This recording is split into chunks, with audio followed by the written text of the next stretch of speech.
നന്ദി ധനേഷ് ഡോക്ടറെ. എല്ലാവർക്കും നമസ്കാരം. IFPHന്റെ 1574 പ്രതിദിന സൂം വെബിനാറിലേക്ക് എല്ലാവരെയും സ്വാഗതം ചെയ്തുകൊള്ളുന്നു. ഇന്ന് നമ്മുടെ ക്ലാസ് ആരംഭിക്കുന്നതിന് മുമ്പ് ഒരു നിമിഷം ഈശ്വരപ്രാർത്ഥന. നന്ദി. ഇന്ന് നമുക്ക് അതിഥിയായി എത്തിയിരിക്കുന്നത് doctor MP Salimkumar, BSc DHMS, PG in Counseling, chief physician, Sujetha homeopathic clinic, Thaikoodam, Vyttila. 30 വർഷത്തിലധികം ചികിത്സാ പരിചയം. ISK വിവിധ പദവികൾ വഹിച്ചിട്ടുണ്ട്. ISKയുടെ ഏറ്റവും നല്ല പാർലമെന്റേറിയൻ അവാർഡ് 2 തവണ നേടിയിട്ടുണ്ട്. രോഗിയുമായി ഇടപെടേണ്ടത് എങ്ങനെ എന്ന വിഷയത്തിൽ ക്ലാസ് എടുക്കുന്നതിന് ഡോക്ടർ MP സലിംകുമാർ സാറിനെ സ്നേഹപൂർവ്വം ഈ പ്ലാറ്റ്ഫോമിലേക്ക് സ്വാഗതം ചെയ്യുന്നു. ഡോക്ടർക്ക് ആരംഭിക്കാം. ഡോക്ടർ കോഹോസ്റ്റ് ആണ്. IFPHന് നമസ്കാരം. ഹോമിയോപ്പതിയുടെ ചരിത്രത്തിൽ നാളെ ഹോമിയോപ്പതിയുടെ ചരിത്രം എഴുതുമ്പോൾ അതിൽ ഒരു സംഭവമായിട്ട് മാറുന്ന, ഒരു നാഴികക്കല്ലായിട്ട് മാറുന്ന ഒരു കാര്യമാണ് ഇവിടെ എല്ലാ ദിവസവും നടക്കുന്നത്. കഴിഞ്ഞ 1574 ദിവസമായിട്ട് ഇടതടവില്ലാതെ ഒരു സെമിനാർ നടക്കുക എന്ന് പറയുന്നാൽ അത് സൃഷ്ടാക്കൾ പോലും സങ്കല്പിച്ചതല്ല. അത് നാളെ നമ്മളെ ഹോമിയോപ്പതിയിലേക്ക് വരുന്ന തലമുറയ്ക്കും ഹോമിയോപ്പതിക്കും ഉണ്ടാക്കാൻ പോകുന്ന ഇത് നമുക്ക് കണ്ടു തന്നെ അറിയേണ്ടതാണ്. എന്നാലും ഇപ്പോൾ തന്നെ ഇത് വിജയിച്ചതായിട്ട് നമുക്ക് പറയാൻ ഇതിൽ കൂടുതലൊന്നും വേണ്ട. 100 കടന്നപ്പോൾ തന്നെ വിജയിച്ചു എന്ന് നമുക്ക് പറയാം. അപ്പം അങ്ങനെ അതിൻ്റെ ഭാഗമാവാൻ സാധിച്ചതിൽ അതിലൊരു ക്ലാസ് എടുക്കാനും എനിക്ക് അവസരം കിട്ടിയതിൽ ഇതിൻ്റെ ഭാരവാഹികളോട് ഞാൻ നന്ദി പറയുന്നു. നമുക്ക് വിഷയത്തിലോട്ട് കടക്കാം. ഇതിൽ സാധാരണ ഇതിന് വ്യത്യസ്തമായിട്ട് ഞാൻ ഹോമിയോപ്പതിയിൽ നിന്ന് വ്യത്യസ്തമായിട്ട് ഒരു വിഷയമാണ് ചർച്ച ചെയ്യുന്നത്. കൗൺസിലിംഗ് എന്തുകൊണ്ട് നമുക്ക് ഇതിലേക്ക് കൊണ്ടുവന്നുകൂടാ എന്ന് ഞാൻ കുറച്ച് കാലമായി ആലോചിക്കുന്നത്. അപ്പോൾ ഇതിൽ കൗൺസിലിംഗ് നമ്മൾ ഡോക്ടർമാർ ചെയ്തുകൊണ്ടിരിക്കുന്ന കാര്യം തന്നെയാണ്. നിങ്ങളൊക്കെ ചെയ്യുന്ന കാര്യത്തിൽ കുറച്ച് ഒന്ന് പൊടി തട്ടിയെടുക്കുക, അല്ലെങ്കിൽ അതിൽ കുറച്ച് ഓയിലും ഗ്രീസും ഒക്കെ ഇട്ട് കൊടുക്കുക എന്നുള്ളത് മാത്രമാണ് ഞാനിവിടെ ചെയ്യാൻ പോകുന്നത്. അല്ല, വലിയ കാര്യങ്ങളൊന്നുമല്ല. അപ്പം അതിൽ ഒരടുപ്പിച്ചിട്ടേം വരുത്തുക, അത്രേ ഉള്ളൂ.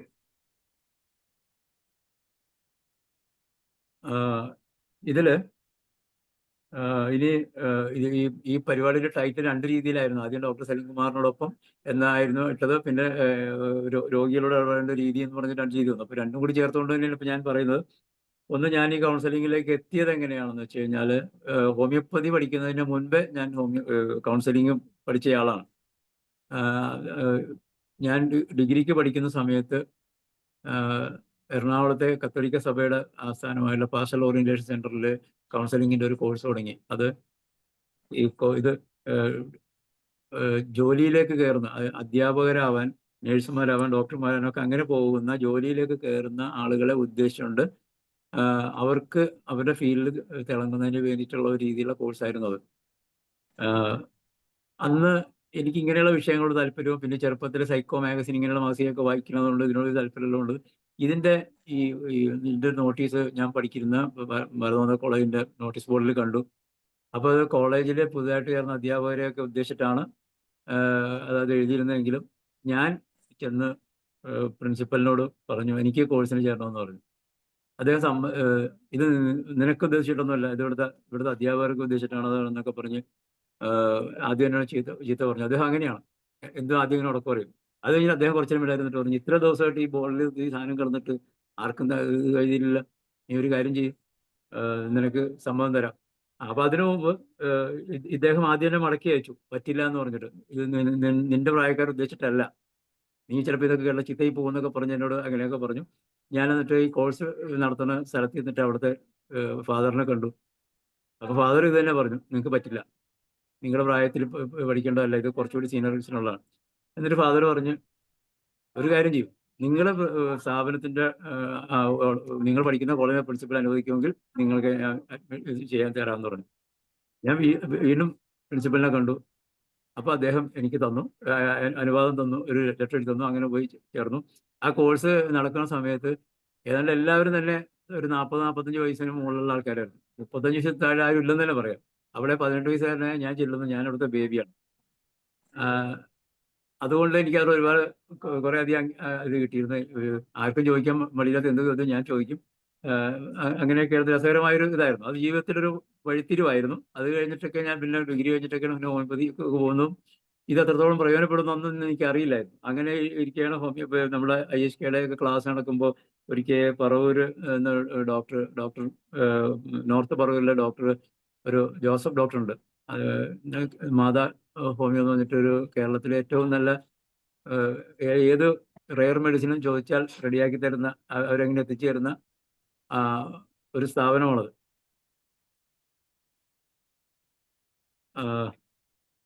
ജോസഫ് ഡോക്ടർ അദ്ദേഹം മരിച്ചുപോയി. അദ്ദേഹം ഹോമിയോ ഹോസ്പിറ്റലൊക്കെ നടത്തിയിരുന്നു. അദ്ദേഹം ഒരു ക്ലാസ് എടുക്കാൻ വന്നപ്പോഴേക്കും അദ്ദേഹം പറഞ്ഞു, കൗൺസിലിംഗ് നിങ്ങൾ പഠിക്കണം എന്ന് പറഞ്ഞു. ഞാൻ അദ്ദേഹത്തെ പിന്നീട് ചെന്ന് നീ കൗൺസിലിംഗ് പഠിക്കും, നല്ലതാണ് കൗൺസിലിംഗ് സാറേ, ഞാൻ കുറച്ച് പഠിച്ചു. അതല്ല, നീ അതിന് സീരിയസ് ആയിട്ടൊക്കെ പഠിച്ചു, പ്രയോജനം ചെയ്യുമെന്നൊക്കെ പറഞ്ഞു. അങ്ങനെയാണ് ഞാൻ കുറച്ചുകൂടി പഠിക്കുക. പിന്നീട് ഇതിൽ PG എടുക്കാനൊക്കെ പോവുകയും ഇതിൻ്റെ കൂടെ ഉപയോഗപ്പെടുത്താനൊക്കും എന്ന് മനസ്സിലാക്കിയത്. ഇനി നമ്മൾ വിഷയത്തിലേക്ക് കുറച്ചുകൂടി കിടക്കാം. ഞാൻ നേരത്തെ പറഞ്ഞു, നമ്മൾ ഈ നിങ്ങളൊക്കെ ചെയ്യുന്ന കാര്യത്തിന് ഒന്നുകൂടി ഒരു നൂല് അതിൽ കൂടി കോർത്ത് കൊണ്ടുവരിക എന്നുള്ളൂ നിങ്ങൾ ചെയ്തു വയ്ക്കുന്നത്. നമ്മൾക്ക് സാധാരണഗതിയിൽ 2 രീതിയിലുള്ള രോഗമാണല്ലോ നമ്മൾ പറയുന്നത്. ഒന്ന് അക്യൂട്ട് ആൻഡ് ക്രോണിക്. അക്യൂട്ട് കേസുകളായ രോഗികൾ വരുമ്പോൾ നമ്മൾ എന്ത് ചെയ്യും? ഡോക്ടർ, എനിക്ക് വയറുവേദനയുണ്ട്, അല്ലെങ്കിൽ കഴിഞ്ഞ ദിവസം യാത്ര പോയി വയറുവേദന എടുത്തു, എന്നെ ഛർദ്ദിച്ചു, അപ്പോൾ ഇന്ന മരുന്ന്. വേറെ ആൾ പറഞ്ഞു, ഇന്നലെ ഞാൻ ഉറങ്ങിയില്ല, ഇന്ന് രാവിലെ തലവേദന, അപ്പോൾ നമ്മൾ മരുന്ന് കുടിക്കുന്നു. ഇതിനൊക്കെ നമുക്ക് ഒരു കൗൺസിലിങ്ങിൻ്റെ ആവശ്യമില്ല. അതുകൊണ്ട് ഒരു സംശയം ചോദിച്ചോട്ടെ, ഇതിൽ ആളുകളെ അഡ്മിറ്റ് ചെയ്യണ പരിപാടി ഞാൻ ചെയ്യണമെന്നുണ്ടോ?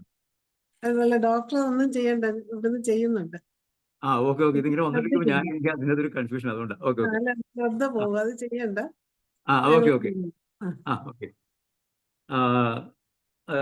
അങ്ങനെ അപ്പോൾ നമ്മൾ അതിനകത്ത് നിന്നും നമ്മൾ ഒരു കൗൺസിലിങ്ങിന്റെ ആവശ്യമില്ല. അവർ തലവേദനയായിട്ട് വരുന്നു, നമ്മൾ അതിന് മരുന്ന് കൊടുക്കുന്നു, അവർ പോകുന്നു. പക്ഷേ ഒരു ക്രോണിക് പേഷ്യൻ്റ് നമ്മുടെ അടുത്ത് വരുന്നു. അപ്പോൾ പലപ്പോഴും നമ്മളുടെ ഇടപെടൽ കൊണ്ട് ആ കേസ് നമ്മളുടെ കൂടെ നിൽക്കാം, അല്ലെങ്കിൽ പോവാം.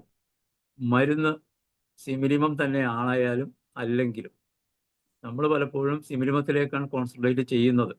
ഈ സിമിലിമത്തിലേക്ക് കോൺസെൻട്രേറ്റ് ചെയ്യാൻ പാടുന്നതിൻ്റെ ഇടയിൽ പലപ്പോഴും നമ്മൾ ഹോമിയോപ്പതി എന്താണോ നമ്മളെ പഠിപ്പിച്ചത് അവിടെ നിന്ന് നമ്മൾ വിട്ടുപോകാറുണ്ട്. അതിൻ്റെ കാരണം എന്താണെന്ന് വെച്ച് കഴിഞ്ഞാൽ, ഞാൻ ഒരു സാങ്കല്പികമായിട്ടുള്ള, അല്ലെങ്കിൽ നമുക്ക് സാധാരണ കിട്ടുന്ന ഒരു കേസ് ഭാവനയിലൂടെ പ്രസൻറ്റ് ചെയ്യണം. ഇപ്പോൾ ഒരു പേഷ്യൻ്റ് വരുന്നു, നമുക്ക് പേഷ്യൻ്റെ പേര് നമുക്കിപ്പോൾ ഒരു ഉദാഹരണത്തിന് തങ്കമ്മ എന്ന് പറയാം. അപ്പോൾ തങ്കമ്മ കടന്നു വരുന്നു, നമ്മൾ ചോദിക്കുന്നു എന്താണ് അസുഖം. അപ്പോൾ തങ്കമ്മ പറയുന്നു, എനിക്ക് വയറിനാണ് ഡോക്ടറെ അസുഖം, ഗ്യാസ് ആണ്, പൊളിച്ച് കേട്ടൽ. പല ഡോക്ടർമാരെയും കാണിച്ചു, ഒരു കുറവില്ല. വെള്ളം കഴിച്ചു കഴിഞ്ഞാൽ കുറച്ച് നേരത്തേക്ക് ആശ്വാസമുണ്ട്, എരിവുള്ളത് കഴിച്ചാലും കുഴപ്പമാണ്, മധുരം കഴിച്ചാലും പ്രശ്നമാണ്, രാത്രി ആയിക്കഴിഞ്ഞാൽ അസുഖം കൂടും, ഒരു രക്ഷയില്ല, കുറച്ച് കാലമായി, എന്താ ചെയ്യണം?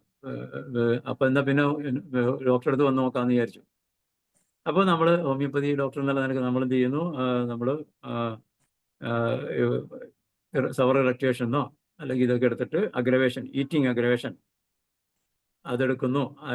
റെപ്പർട്ടറി ഉള്ളവർ അങ്ങനെ എടുക്കുന്നു, അല്ലാത്തവർ റെപ്പർട്ടറി നോക്കുന്നു, റാഡാറിൽ അത് നോക്കുന്നു, അതല്ലെങ്കിൽ ബുക്ക് നോക്കുന്നു. അതിൽ അഗ്രവേഷൻ ഈറ്റിംഗ് അഗ്രവേഷൻ പഞ്ചൻ്റാണ്, അഗ്രവേഷൻ സ്വീറ്റാണ്, അഗ്രവേഷൻ രാത്രിയാണ്. ഇത് നോക്കുമ്പോൾ ഒരു സിമിലിമം കിട്ടി, ആഹാ, നമ്മൾക്ക് രോമാഞ്ചമായി. ആ മെഡിസിൻ എല്ലാത്തിനും കയറി 1-2 മെഡിസിൻ എടുത്ത് അതിലൊരെണ്ണം നമ്മൾ കൊടുക്കുന്നു. പേഷ്യൻ്റ് കഴിച്ചത് മാറും എന്ന് പറഞ്ഞ് പേഷ്യൻറ്റിനെ പറഞ്ഞു വിടുന്നു. ചിലപ്പോൾ പേഷ്യൻറ്റിന് പിറ്റേ ദിവസവും 2 ദിവസമൊക്കെ കുറവ് വരുമായിരിക്കാം, അടുത്ത ആഴ്ച ഈ രോഗം വീണ്ടും വരുമായിരിക്കാം. ഒന്നുകിൽ പേഷ്യൻ്റ് അടുത്ത ഡോക്ടറെ തേടി പോകാം, അതല്ലെങ്കിൽ നമ്മൾ തേടി വീണ്ടും വരാം. അപ്പോഴും നമ്മൾ എന്ത് ചെയ്യുന്നു? 3-4 മരുന്ന് കണ്ടെങ്കിൽ അടുത്ത് കൊടുക്കുന്നു. ഇവിടെ യഥാർത്ഥത്തിൽ നമ്മൾ ചെയ്തത് എന്താണെന്ന് വെച്ച് കഴിഞ്ഞാൽ ഒന്നാമത്തെ ക്രോണിക് കേസാണെന്നാണ് പറഞ്ഞു. പല ഡോക്ടർമാരുടെ അടുത്ത് പോയി എന്ന് പറഞ്ഞു. ചിലപ്പോൾ അതിൽ ഹോമിയോ ഡോക്ടർ ഉണ്ടാവാം. പക്ഷെ ഇവിടെയാണ് നമ്മൾ കൗൺസിലിംഗ് എന്ന് പറയുന്ന ആയുധം ഉപയോഗിക്കേണ്ടത്. ഇവിടെ ഈ പേഷ്യൻ്റ് പറയുന്ന വാചകങ്ങളോടൊപ്പം നമ്മൾ സഞ്ചരിക്കുന്നു. ആദ്യം ആ കേസിൻ്റെ ഒരു പ്രസന്റേഷനിലോട്ട് പോയിട്ട് ഇതിൻ്റെ പ്രൂഫ്സ് ആൻഡ് കോൺസിലോട്ട് നമുക്ക് പോകാം. അപ്പോൾ നമ്മൾ പേഷ്യൻ്റ് ഇത്തരം പറയുന്നു, എനിക്ക് തീരെ സുഖമില്ല, അത് നേരത്തെ പറഞ്ഞ കാര്യങ്ങളൊക്കെ പറയുന്നു. അപ്പോൾ നമ്മൾ അങ്ങോട്ട് ചോദിക്കുന്നു, തങ്കമ്മയ്ക്ക് വയറ് കാരണം ഒരു സ്വസ്ഥതയുമില്ല അല്ലേ? തങ്കമ്മ തന്നെയാണോ വീട്ടിൽ ഭക്ഷണം ഉണ്ടാക്കി കഴിക്കുന്നത് എന്ന് നമ്മൾ ചോദിക്കുന്നു. അപ്പോൾ തങ്കമ്മ പറയുന്നു അതേ എന്ന് പറയുന്നു. അപ്പോൾ നമ്മൾ ഞാൻ ചോദിക്കുന്നു, ഈ പ്രായത്തിലും സ്വയം ഭക്ഷണം കഴിക്കേണ്ടി വരുന്നു അല്ലേ എന്ന് ചോദിക്കുന്നു. വീട്ടിൽ തനിച്ചേ ഉള്ളോ? അല്ല, വേറെ ആൾക്കാരുണ്ട്, ഭർത്താവുണ്ട്, മോനുണ്ട്, മരുമോളുണ്ട്, ഇവരൊക്കെ വീട്ടിലുണ്ട്. പക്ഷേ അവരൊക്കെ ഉള്ളതും ഇല്ലാത്തതും കണക്കാണ്. ഞാൻ തന്നെ എല്ലാം ചെയ്യണം. അപ്പോൾ നമ്മൾ ചോദിക്കും സ്വാഭാവികമായിട്ടും, അപ്പോൾ മരുമകൾ സഹായിക്കില്ലേ? ആ കൊച്ചിന് രാവിലെ പോകണം, രാത്രിയേ വരും, അതിനുള്ളതും കൂടി ഞാനുണ്ട്. അതുള്ളതും ഇല്ലാത്തതും കണക്കാ. ഇന്ന് തന്നെ ഞാനുണ്ടാക്കിയ ദോശയ്ക്ക് പുളി കൂടിപ്പോയി എന്ന് പറഞ്ഞ് ചീത്ത വിളിച്ചു. ഞാനെന്നൊരു ജീവി വീട്ടിലുണ്ടെന്ന വിചാരമേ ആൾക്കില്ല. ചോദിക്കുമ്പോൾ എന്താണെന്ന് വെച്ചാൽ എടുത്തു കൊടുത്തോളണം, അല്ലെങ്കിൽ വീട് മറിച്ചിടും. ഇവിടെ അപ്പോൾ നമ്മൾ ചോദിക്കുന്നു, ഞാൻ ചോദിക്കുന്നു, 65 വയസ്സായിട്ടും വീട്ടിലെ സകല ജോലിയും തനിച്ച് ചെയ്യേണ്ടി വരുന്നു. ഇത്രയൊക്കെ ചെയ്തിട്ടും അതിനൊന്നും സപ്പോർട്ട് ചെയ്യാതെ കുറ്റപ്പെടുത്തുന്ന ഭർത്താവ് അല്ലേ തങ്കമ്മേ? ഇങ്ങനെ ചോദിക്കുന്നു. അതായത് വയസ്സ് 65 ആയിട്ടും വീട്ടിലെ സകല ജോലിയും തനിച്ച് ചെയ്യേണ്ടി വരുന്നു. ഇത്രയെല്ലാം ചെയ്താലും അദ്ദേഹം ഒരു സപ്പോർട്ടും കൊടുക്കാതെ തങ്കമ്മനെ കുറ്റപ്പെടുത്തുകയാണല്ലേ? ഇങ്ങനെ ഒരു വാചകം എൻ്റെ നിന്ന് വരുന്നു. തങ്കമ്മ പെട്ടെന്ന് പൊട്ടിക്കരയുന്നു. അവർ കുറച്ചു നേരം കരയുന്നു. നമ്മൾ ഒന്നും മിണ്ടാതിരിക്കുന്നു. വീണ്ടും പറഞ്ഞു തുടങ്ങുന്നു, സാറേ പനി പിടിച്ച് ഞാൻ 2 ദിവസം കിടന്നു പോയാൽ എന്ത് പറ്റിയെന്നോ ഞാൻ ചത്തോ എന്നോ പോലും ചോദിക്കില്ല. വീണ്ടും അവർ മൗനത്തിലേക്ക് പോകുന്നു. അപ്പോൾ ഞാൻ ചോദിച്ചു, ഇത്തരം ഘട്ടത്തിൽ ജീവിതം മടുത്തു, ഇനി ഇങ്ങനെ ജീവിക്കണ്ട എന്ന് ചിന്തിച്ചിട്ടുണ്ടോ? അത് ഇൻഡയറക്റ്റ് ആയിട്ടൊരു വലിയൊരു ക്വസ്റ്റ്യനാണത്. അതെ, ആത്മഹത്യയെക്കുറിച്ച് തന്നെ നമ്മൾ ഉദ്ദേശിക്കുന്നത്. അതെ, എത്രയോ പ്രാവശ്യം ചെയ്തിട്ടുണ്ട്. പിന്നെ മക്കൾക്ക് ചീത്തപ്പേര് ഉണ്ടാക്കണ്ട എന്ന് വിചാരിച്ചിട്ടാണ്. ഇത് ഇത്രയും പറയുന്നു. ഇത് വെച്ചിട്ട് നമ്മൾക്ക് അതിൻ്റെ ആ മെൻ്റൽ സിംറ്റംസ് നോക്കിയിട്ട് നമ്മൾക്ക് മെഡിസിൻ കണ്ടുപിടിക്കാൻ പോകാം.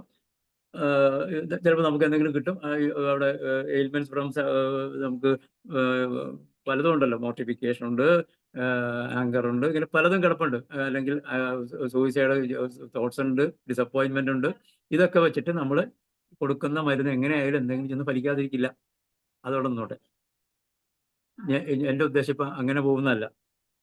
ഇവിടെ ഞാൻ ചെയ്യുന്ന ആ ഭാഗത്ത് അതിലെ കൗൺസിലിംഗ് എന്ന് പറയുന്ന അവസ്ഥയെ അതിലേക്ക് കൊണ്ടുവരാൻ നോക്കുക.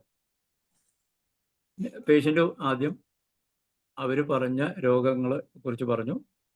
ഗ്യാസാണ്, കുറേ ഡോക്ടർമാരെ കണ്ടു, ഒരു കുറവില്ല, അത് കഴിച്ചു ഇത് കഴിച്ചു, പക്ഷെ ഒരു ഗുണമില്ല. അങ്ങനെയാണ് നമ്മുടെ അടുത്ത് എത്തിയത്. അപ്പോൾ നമ്മൾ ചോദിക്കുന്നു, തങ്കമ്മയ്ക്ക് വയറ് കാരണം ഒരു സ്വസ്ഥതയും ഇല്ല അല്ലേ? ഇത് തങ്കമ്മ പറയുന്നതിനോട് യോജിച്ചുകൊണ്ട് ഒരു എമ്പതൈസ് ചെയ്യണം.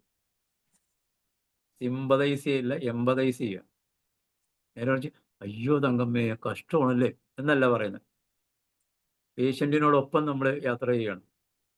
Walk in their own shoes. അവരുടെ ഷൂവിൽ കയറി നടക്കാന്ന് പറയാം. അവരോടൊപ്പം നമ്മൾ പോകുന്നു. അങ്ങനെ പറഞ്ഞാലേ അവർ ഓപ്പൺ അപ്പ് ചെയ്യുള്ളൂ. ഓപ്പൺ ആവുള്ളൂ. അതുകൊണ്ടാണ് അവിടെ നമ്മൾ അടുത്തത് തങ്കമ്മ തന്നെയാണോ ഭക്ഷണം ഉണ്ടാക്കി കഴിക്കുന്നത് എന്ന് പറയുമ്പോൾ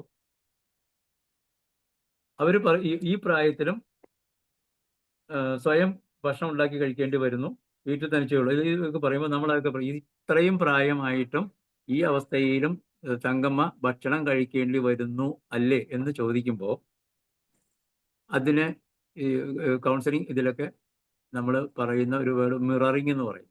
അല്ലെങ്കിൽ മിററിംഗ് എന്ന് പറഞ്ഞാൽ എന്താണെന്നറിയാലോ? ഒരു കണ്ണാടി നമ്മുടെ മുമ്പിലേക്ക് വെച്ച് കൊടുക്കുമ്പോൾ നമ്മൾ നമ്മുടെ രൂപമാണ് കാണുന്നത്. അവർ പറഞ്ഞ വാചകങ്ങളെ തിരിച്ച് നമ്മൾ അങ്ങോട്ട് ഉപയോഗിക്കുന്നു.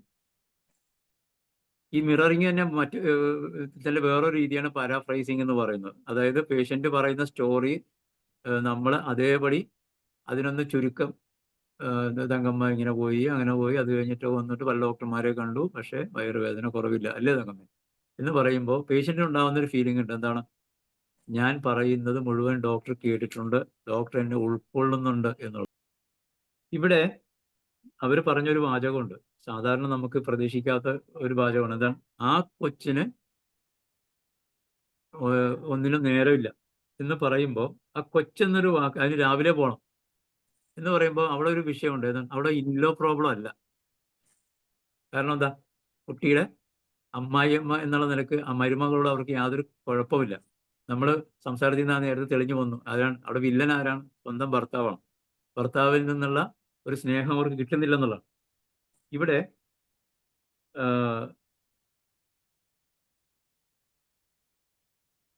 ഇവിടെ അവർ പറയുന്നു, അവരെ കരയുന്നു എന്നൊക്കെ കേട്ടിട്ടുണ്ടല്ലോ. 65 വയസ്സായിട്ടും വീട്ടിലെ സകല ജോലിയും തനിച്ച് ചെയ്യേണ്ടി വരുന്നു. ഇത്രയൊക്കെ ചെയ്തിട്ടും അതിൻ്റെ ഒരു സപ്പോർട്ടും ചെയ്യാതെ ഭർത്താവ് കുറ്റപ്പെടുത്തുന്നുണ്ടല്ലേ തങ്കമ്മേ എന്ന് പറഞ്ഞുകൊണ്ട് പതുക്കെ വലതുവശത്താണ് പേഷ്യന്റ് ഇരിക്കുന്നത്.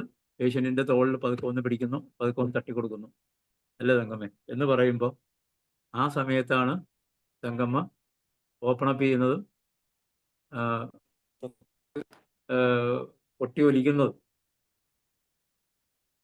ഈ സമയത്ത് നമ്മൾ അല്പം മിണ്ടാതിരിക്കുന്നു. അപ്പൊ തന്നെ പോട്ടെ സാരമില്ല തങ്കമ്മേ, അത് മിണ്ടായി അത് എന്നൊക്കെ പറഞ്ഞ് ചിലപ്പോൾ ഇത് കേൾക്കുന്ന ഡോക്ടർ വല്ലാണ്ടായി പോകും. ഡോക്ടർ ഉടനെ ഈ അവരുടെ വായടക്കം നമുക്ക് സാരമില്ല, അത് പോട്ടെ പോട്ടെ, ഇവിടെ വേണ്ടെന്നൊക്കെ പറഞ്ഞിട്ട് നമ്മൾ നിർത്തരുത്. അവിടെ 1 മിനിറ്റെങ്കിൽ 1 മിനിറ്റ്. ഇതൊക്കെ മൊത്തം ഒരു ക്ലിനിക്കിൽ പേഷ്യന്റിന് ഇപ്പോൾ 15-20 മിനിറ്റുള്ളിൽ തീരാവുന്ന കാര്യമാണ്. 10-15 മിനിറ്റിനുള്ളിൽ 100 കണക്കിന് പേഷ്യന്റിനെ നോക്കുന്ന ഡോക്ടർമാർക്ക് പറ്റിയ പരിപാടിയല്ല എന്നുകൂടി പറഞ്ഞോട്ടെ. അപ്പോൾ എങ്കിലും ഒരു 10-15 മിനിറ്റിനുള്ളിൽ തന്നെ ഇതൊക്കെ നമുക്ക് സംഭവിപ്പിച്ചെടുക്കാം. ഇത്രയും ഇങ്ങനെ പേഷ്യന്റ് പെട്ടെന്ന് കരയുമ്പോൾ നമ്മൾ അതിൽ ഇടപെടരുത്. അവരെ കരയാൻ അനുവദിച്ചുകൊണ്ട് മിണ്ടാതിരിക്കുന്നു. അവരുടെ മുഖത്തേക്ക് നോക്കിക്കൊണ്ട് ഒന്ന് നമ്മളപ്പോൾ മുന്നോട്ട് ഇരിക്കേണ്ടത്.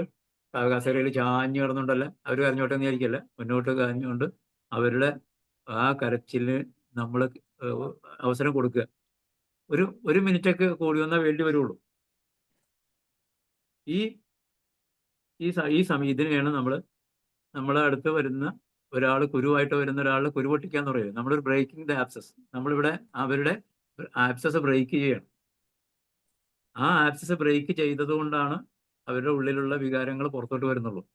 അപ്പോഴാണ് നമുക്ക് എയിൽമെന്റ്സ് ഫ്രം ഡോമിനേഷൻ എന്നോ എയിൽമെന്റ്സ് ഫ്രം എന്താ പറയുക ആങ്കർ എന്നോ എയിൽമെന്റ്സ് ഫ്രം അവരുടെ നമ്മൾ നേരത്തെ പറഞ്ഞ കുറെ കാര്യങ്ങളുണ്ടല്ലോ, ക്രിറ്റിസൈസിങ്, ഇങ്ങനെ കുറെ സാധനങ്ങൾ റിപ്പോർട്ടിലൊക്കെ ഉണ്ട്. ഇതോ അല്ലെങ്കിൽ നമുക്ക് തോന്നുന്ന എന്തെങ്കിലും ഇതിലേക്ക് നമ്മൾ പോകുന്നത് ഇവിടെ വെച്ചായിരിക്കണം. ഈ ഒരു ഘട്ടത്തിലേ നമുക്ക് യഥാർത്ഥത്തിലുള്ള അവസ്ഥയിലേക്ക് പോകാൻ പറ്റുള്ളൂ. അതിനു മുമ്പ് നമ്മൾ പലപ്പോഴും മെറ്റീരിയൽ മേടിക്കുക അപ്ലൈ ചെയ്താൽ പലപ്പോഴും പേഷ്യന്റ് പ്രസന്റ് ചെയ്ത സിംറ്റം അതായിരിക്കില്ല. അവരുടെ യഥാർത്ഥത്തിലുള്ള കോസ് എന്താണെന്നുള്ളതും നമുക്ക് തെറ്റിപ്പോകുന്നു. ഈ നേരത്തെ ഞാൻ ചോദിച്ചു, ഇത്തരം ഒരു ഘട്ടത്തിൽ ജീവിതം മടുത്തു, ഇങ്ങനെ ജീവിക്കണ്ട എന്ന് ചിന്തിച്ചിട്ടുണ്ടോ എന്നുള്ളത്. ഒരു വളരെ വിഷമിച്ചിരിക്കുന്ന ഒരാളോട് സാഡ്നെസ് എന്ന് നമ്മൾ പറയും, ആ ഒരു അവസ്ഥയിൽ അല്ലെങ്കിൽ ഡിപ്രഷൻ എന്നുള്ള അവസ്ഥയിൽ നമ്മൾ സംസാരിച്ചു കൊണ്ടിരിക്കെ നമ്മൾ ചോദിച്ചിരിക്കേണ്ട ഒരു ചോദ്യമാണ് ഏത്? ഇൻഡയറക്റ്റ് ആത്മഹത്യ ചെയ്യണോ വേണ്ടയോ എന്നുള്ളതല്ല. ആ ആത്മഹത്യ എന്നുള്ള വാക്ക് വേണമെങ്കിൽ ഉപയോഗിക്കാതിരിക്കാം. മടുത്തു എന്നുള്ള ചോദ്യമുണ്ടോ എന്നുള്ളത്. അപ്പോൾ ആ ചോദ്യത്തിന് അവിടെ നിന്നൊരു ഉത്തരം വരും. എന്താണ്? അത് ഇൻഡയറക്റ്റ് സൂയിസൈഡൽ ക്വസ്റ്റ്യൻ ആണ്.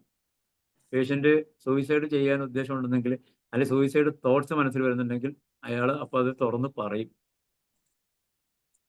അവിടെയൊക്കെയാണ് നമുക്ക് ഈ പേഷ്യന്റിന്റെ സിംറ്റത്തിന്റെ ഗ്രാവിറ്റി മനസ്സിലാവുന്നത്. സൂയിസൈഡിന്റെ പ്ലാൻ ഉള്ളവരുണ്ടാവാം, സൂയിസൈഡ് കുറിച്ച് ചിന്തിക്കുന്നുണ്ടാവുള്ളായിരിക്കും, സൂയിസൈഡിനെ കുറിച്ച് ചിന്ത വരുമ്പോൾ തന്നെ മറ്റവരെ കുറിച്ച് ഓർത്ത് വേണ്ടെന്ന് വെക്കുന്നവരുണ്ടാവാം. ഇങ്ങനെയുള്ള പല അവസ്ഥയുണ്ട്. ഇവിടെയൊക്കെയാണ് നമ്മൾ പലപ്പോഴും റെപ്പർട്ടറിയിലെ ഗ്രേഡിങ്ങിന്റെ അവസ്ഥയിലേക്ക് പോകുന്നത്. ഇത്തരം അവസ്ഥയിലൊക്കെ പറയുമ്പോഴാണ് നമ്മൾ ആ ഒരു സിംറ്റംസിന് അല്ലെങ്കിൽ അങ്ങനത്തെ 1-2 സിംറ്റംസിന് മാത്രം അത് വാലിഡേറ്റ് ചെയ്തുകൊണ്ട് മെഡിസിൻ കൊടുത്താലും ബാക്കിയുള്ള അവർ പറഞ്ഞ ഫിസിക്കൽ സിംറ്റംസ് നമ്മൾ ശ്രദ്ധിച്ചില്ലെങ്കിൽ പോലും പേഷ്യന്റിന് റിലീഫ് ഉണ്ടാവാം, പേഷ്യന്റ് പിന്നെ നമ്മുടെ അടുത്ത് വിട്ട് പോവില്ല. ഇവിടെ ഇനി അവസാനം നമ്മൾ പേഷ്യന്റിനെ നമ്മൾ മരുന്ന് തീരുമാനിക്കുന്നു, പേഷ്യന്റിനെ പറഞ്ഞു വിടുന്നു. അവസാനം നമ്മളൊരു വാക്ക് പറയുന്നു, ഈ മരുന്ന് കഴിച്ചാൽ മാറും. നേരത്തെ പറഞ്ഞ പോലെ പിന്നെ നമ്മളൊരു കാര്യം പറയുന്നു, സംഗമേ നേരത്തെ ഇവിടെ പറഞ്ഞതൊക്കെ ഞാൻ മറന്നിട്ടില്ല, അതുപോലെയൊക്കെ ഇനി എപ്പോഴെങ്കിലും തോന്നുകയാണെങ്കിൽ സംഗമം ഇങ്ങോട്ട് പോര്, ഇവിടെ ഞങ്ങളൊക്കെ ഉണ്ട്, വിഷമിക്കണ്ട കേട്ടോ എന്ന് നമ്മളൊരു അഷുറൻസ് കൊടുക്കുന്നു. Giving assurance and offering help. നമ്മൾ അവർക്കൊരു ഓഫർ ചെയ്യണം. അതൊരു ഡോക്ടർ എന്നുള്ള നിലക്ക് മാത്രമല്ല, നമ്മളൊരു വ്യക്തി എന്നുള്ള നിലക്ക് ഇത് നിങ്ങൾക്ക് നിത്യജീവിതത്തിൽ നിങ്ങൾക്ക് പകർത്തേണ്ട കാര്യങ്ങളാണ്. നമ്മൾ ക്ലിനിക്കൽ സെറ്റപ്പിൽ മാത്രം കാണേണ്ട ആവശ്യമില്ല. ഞങ്ങളൊക്കെ ഇവിടെയുണ്ട്, അങ്ങനെയൊന്നും ചിന്തിക്കേണ്ട. ഇവിടെയുണ്ട്, ഇങ്ങോട്ട് പോരും. അവർക്കൊരു ഒരു ഒരു കൈ നമ്മൾ നീട്ടി വെച്ചേക്കാണ് പിടിച്ചോളാൻ. ഇങ്ങനെ നമ്മൾ ഒരു ഓഫർ കൊടുത്തു എന്ന് വിചാരിച്ചിട്ട് ആരും നമ്മുടെ കൂടെ ഒന്ന് വരാനൊന്നും പോണില്ല, വരികയില്ല. പക്ഷേ അവർക്ക് ഒരു പ്രതീക്ഷ കിടപ്പുണ്ട്. അദ്ദേഹം നമ്മളൊക്കെ ഉണ്ടെന്നുള്ളത് അവരുടെ ജീവിതത്തിൽ സന്തോഷം ഉണ്ടാക്കുകയും നാളെ അവർക്കൊരു മനസ്സിന് ബലം കൊടുക്കാൻ അത് കാരണമാവും. ഇനി നമ്മൾ ഒന്നുകൂടി അതിൻ്റെ തിയറിയിലേക്ക് പോകണം. ഇപ്പോൾ ഞാനീ പറഞ്ഞ ഒരു കേസ്, അത് കൗൺസിലിങ്ങിൽ പല മെത്തേഡ്സ് ഉണ്ട്. അതിലൊന്ന് ബിഫ്രണ്ടിങ് എന്ന് പറയുന്ന ഒരു രീതിയാണ് ഇവിടെ ഞാനിപ്പോൾ ഉപയോഗിച്ചത്. ബിഫ്രണ്ടിങ് എന്ന് പറഞ്ഞാൽ ഒരാളെ മേക്കിംഗ് എ ഫ്രണ്ട് എന്നുള്ളത്. നമ്മൾ ക്ലിനിക്കിൽ വരുന്ന പേഷ്യൻറ്റിനെ രോഗി എന്നതിലപ്പുറം ഒരു ഫ്രണ്ട് എന്നുള്ള നിലയ്ക്ക് കാണാൻ ശ്രമിക്കുന്നു എന്നുള്ളതാണ് ഇവിടെ നടക്കുന്നത്. അപ്പോൾ ഇയാളെ പേഷ്യൻ്റ് കടന്നു വരുന്നു, ഫസ്റ്റ് വെൽക്കം, പേഷ്യൻറ്റിനെ വെൽക്കം ചെയ്യുന്നു. ഒന്ന് ചിരിച്ചുകൊണ്ട് വെൽക്കം ചെയ്യണമെന്നൊക്കെ നമുക്കറിയാം, അതിലൊന്നും ആരും പഠിപ്പിക്കേണ്ട കാര്യമില്ല. അതിന് അടുത്ത പ്രോസസ്സാണ് second, rapport, building rapport. Rapport നമ്മൾ എഴുതുമെങ്കിലും റാപ്പോ എന്ന് പറയേണ്ട ഇംഗ്ലീഷ് വാക്കാണ് റാപ്പോ. എന്താണ്? അവർ വന്നിരിക്കുന്നു, ചിലപ്പോൾ ആരും ഒന്നും മിണ്ടുന്നില്ല, ഇതെന്തെങ്കിലും സുഖമില്ല എന്ന് പറയുന്ന എന്താണ്. അപ്പോൾ ഇത് റാപ്പോ ശരിയാവണില്ലെന്ന് തോന്നിക്കഴിഞ്ഞാൽ എവിടെയും സ്ഥലം, എവിടെ നിന്നാണ് വരുന്നത്? അവിടെ തൃപ്പൂണിത്തുറയിൽ ഏത് ഭാഗം കൊണ്ടുവരും? അപ്പോൾ അവിടെയല്ലേ ഇന്ന ഭാഗം, അവിടെ എനിക്കറിയാം, ഇന്ന ഭാഗത്തോട് ഞാൻ പോയിട്ടുണ്ട്. ഇങ്ങനെയൊക്കെ സംസാരിച്ച് തുടങ്ങുമ്പോൾ ഈ പെട്ടെന്ന് നമ്മളിന്നൊരു ഒരു അകലം കീപ്പ് ചെയ്യുന്ന ആൾക്കാർ അടുത്തടുത്ത് വരും. ആ സ്ഥലമൊക്കെ എനിക്കറിയാം, ഞാൻ അവിടെ കൂടെയൊക്കെ പോയിട്ടുണ്ട്. അവിടെയല്ലേ മറ്റേ ഇതാ ഉള്ളത്, അവിടെയല്ലേ അങ്ങനെ ഷോപ്പുള്ളത്, ഞാനറിയും, അവിടുത്തെ പോയിട്ടുണ്ട്. ഇങ്ങനെയൊക്കെ പറഞ്ഞു തുടങ്ങുമ്പോൾ പതുക്കെ നമ്മളെ ഒരു നമ്മളിലേക്ക് അടുക്കാൻ മനസ്സുകൊണ്ട് അവർ അടുത്ത് വരും. ഇതിന് ശേഷമാണ് നമ്മൾ ഓപ്പണിംഗ് അപ്പ് എന്ന് പറയുന്ന ഇത് ഉപയോഗിക്കുന്നത്. പേഷ്യൻറ്റിൻ്റെ ഓപ്പണിംഗ് അപ്പ് എന്ന് പറയുന്ന സംവിധാനമാണ് നേരത്തെ ഉപയോഗിച്ചത്. അതായത് നിങ്ങൾക്ക് വയറുവേദന കൊണ്ട് വിഷമിച്ചിരിക്കുകയാണ്, കുറേ നാളായിട്ട് ബുദ്ധിമുട്ടുകയാണല്ലേ എന്ന് ചോദിക്കുമ്പോൾ പേഷ്യൻറ്റിന് ഓപ്പൺ അപ്പ് ചെയ്യാനായിട്ട് നമ്മളൊരു താക്കോലിട്ട് തിരിക്കുന്നു. Opening up. റാപ്പോ ബിൽഡ് ചെയ്തു, നമ്മളെവിടെ വീട് ഒക്കെ ചോദിച്ചു, അയാൾക്കൊരു തോന്നുന്നു. പതുക്കെ അയാൾ ആദ്യം പറഞ്ഞ അസുഖത്തിന് നമ്മൾ അല്ലെങ്കിൽ അയാൾ പറഞ്ഞ വിഷമത്തെ ഓപ്പൺ അപ്പ് ചെയ്യാനായിട്ട് നമ്മൾ ഉപയോഗിക്കുന്ന താക്കോലാണ്.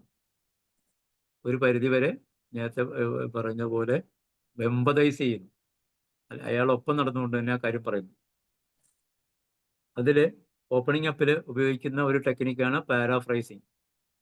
പാരാഫ്രൈസിങ് എന്ന് പറയുന്നതാണ് ഞാൻ നേരത്തെ പറഞ്ഞ പോലെ ഇത്രയും കാലമായിട്ട് ഈ വയസ്സ് 65 ഇത്രയും കാലമായിട്ട് തങ്കമ്മ വിഷമിച്ചിരിക്കുകയായിരുന്നു, വയറിൻ്റെ അസുഖം കാരണം ഒരു ഇതല്ല. അതിനിടയിലാണെങ്കിൽ വീട്ടിൽ നിന്ന് യാതൊരുവിധ സപ്പോർട്ടും ഇല്ല. സപ്പോർട്ട് ചെയ്യാൻ ഉത്തരവാദിത്തമുള്ള മകനോ മകൾക്കോ കഴിയുന്നില്ല. ഏറ്റവും കൂടുതൽ സപ്പോർട്ട് തരേണ്ട ഭർത്താവ് അതിനിടെ മുഖം തിരിഞ്ഞു നിൽക്കുന്നു. ഈ ഒരവസ്ഥയിൽ ആരാണെങ്കിലും വിഷമിച്ചു പോകും അല്ലേ എന്ന് ചോദിക്കുന്നു. ഇത് ആ ഒരു കഥ പാരാഫ്രൈസ് ചെയ്യണം. അവർ പറഞ്ഞ കഥയെ തിരിച്ച് നമ്മൾ മിററിങ്ങും പാരാഫ്രൈസിങ്ങും കൂടി ചേർത്ത് വയ്ക്കണം. അവർ പറഞ്ഞ കാര്യങ്ങൾ തിരിച്ചു വയ്ക്കുന്നു. ഓക്കെ, എന്ന് കഴിഞ്ഞിട്ട് നേരത്തെ പറഞ്ഞു മിററിങ് ആൻഡ് പാരാഫ്രൈസിങ്. ഇതിന് നമ്മൾ ഇനിയാണ് next steering to the pain. നമ്മൾ ഈ പേഷ്യൻറ്റിൻ്റെ യഥാർത്ഥത്തിലുള്ള ഫീലിങ്ങിലോട്ട് നമ്മൾ പോവുകയാണ്. അതാണ് സ്റ്റിയറിംഗ് ടു ദ പെയിൻ. അപ്പോഴാണ് പേഷ്യൻ്റ് പറയുന്നത്, ഇയാൾ എന്നെ തിരിഞ്ഞു നോക്കുന്ന ഒരു ഇതില്ല, ഇന്നലെ ചപ്പാത്തി പരത്തിയപ്പോഴും അല്ലെങ്കിൽ ദോശ ഉണ്ടാക്കിയപ്പോഴും ഇയാൾ ഒരു ഇത് കാണിച്ചില്ല, അങ്ങനെയാണ് ഇങ്ങനെയാണെന്നൊക്കെ പറയുന്നത്. അവിടെ നിന്നാണ് നമുക്ക് ആ ഫീലിംഗ് യഥാർത്ഥത്തിൽ എലിസിറ്റ് ചെയ്യാൻ പറ്റുന്നത്. ഭർത്താവിൻ്റെ അവഗണനയാണ് അവിടെ വിഷയം, അല്ലെങ്കിൽ ഭർത്താവിൻ്റെ അധിക്ഷേപമാണ്, അല്ലെങ്കിൽ ആക്ഷേപമാണ്, അല്ലെങ്കിൽ ഭർത്താവിൻ്റെ ക്രിറ്റിസൈസിങ് ആണ് അവർക്ക് വിഷമമുണ്ടാക്കുന്നത്. ഓക്കെ, ഇനി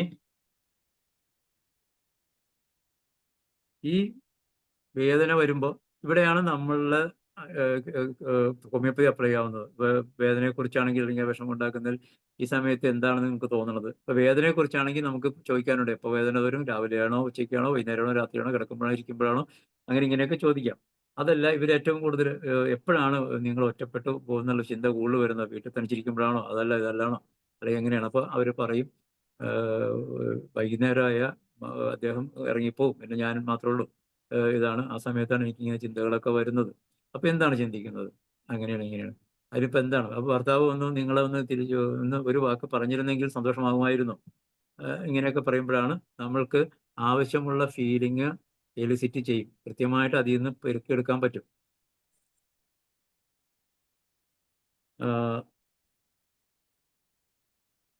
പിന്നെ അവസാന ഭാഗമായിട്ട് നമ്മൾ മെഡിസിനിലേക്ക് എത്തുന്നു.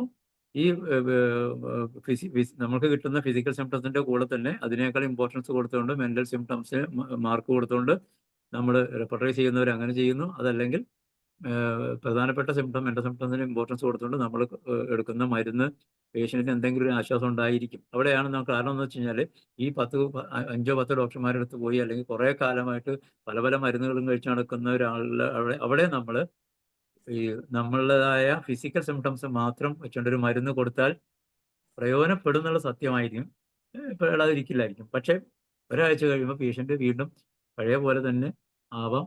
നമ്മുടെ അടുത്തോട്ട് ചിലപ്പോൾ വരാം, അതല്ലെങ്കിൽ മറ്റൊരാളുടെ അടുത്ത് പോവാം. ഇനി ഇവിടെ ഇപ്പോൾ ഇത് നിങ്ങൾ കേട്ടു, ഇത് സിമ്പിളായിട്ടൊരു കേസാണ് അല്ലേ? ഇവിടെ നമുക്ക് എന്താണ്, ഇതൊരു ചിലപ്പോൾ ഒരു വെർസാറ്റിൽ ആയിരിക്കാം, പെട്ടെന്ന് ഓപ്പൺ അപ്പ് ചെയ്തു, കാര്യങ്ങൾ പറഞ്ഞു, നമുക്ക് ഇതാവാം. എല്ലാ പേഷ്യൻറ്റും ഇങ്ങനെ കിട്ടണമെന്നില്ല. അതായത് ഒരു ഇൻട്രോവേർട്ടായ ഒരാളായിരിക്കും ചിലപ്പോൾ നമ്മുടെ അടുത്ത് വരുന്നത്. അയാൾ നമ്മളൊരു ജന്മം ചെയ്ത വാ തുറക്കാത്തൊരു മനുഷ്യനായിരിക്കാം ചിലപ്പോൾ. അല്ലെങ്കിൽ ഒന്നും വളരെ അരിച്ചു പെറുക്കി ഓരോ വാക്കിനും ടാക്സ് കൊടുക്കണമെന്ന് വിചാരിച്ച് സംസാരിക്കുന്ന വ്യക്തിയായിരിക്കാം. എന്താണ് വന്നത് ഇപ്പോൾ ചോദിക്കുന്നത്? ഇപ്പോൾ തലവേദന, തലവേദനയ്ക്ക് മരുന്ന് വേണം. ആരോ പറഞ്ഞു ഹോമിയോപ്പതിയിൽ മെഡിസിൻ ഉണ്ടെന്ന് ഒരാൾ പറഞ്ഞു, അതുകൊണ്ട് വന്നോളൂ. എപ്പോഴാണ് തലവേദന തുടങ്ങിയത്? കുറച്ച് നാളായി. അപ്പോൾ എനിക്ക് നല്ല മരുന്ന് വേണം. അല്ല, മരുന്നെന്ന് പറഞ്ഞാൽ തലവേദന എപ്പോൾ തുടങ്ങുന്നു? അത് സാധാരണ തലവേദന, അതിനുള്ള മരുന്ന് കിട്ടിയാൽ മതി. ഇങ്ങനെ പറഞ്ഞു വരുന്ന ആളെ നമുക്ക് പലപ്പോഴും ഹാൻഡിൽ ചെയ്യാൻ അത്ര എളുപ്പമല്ല.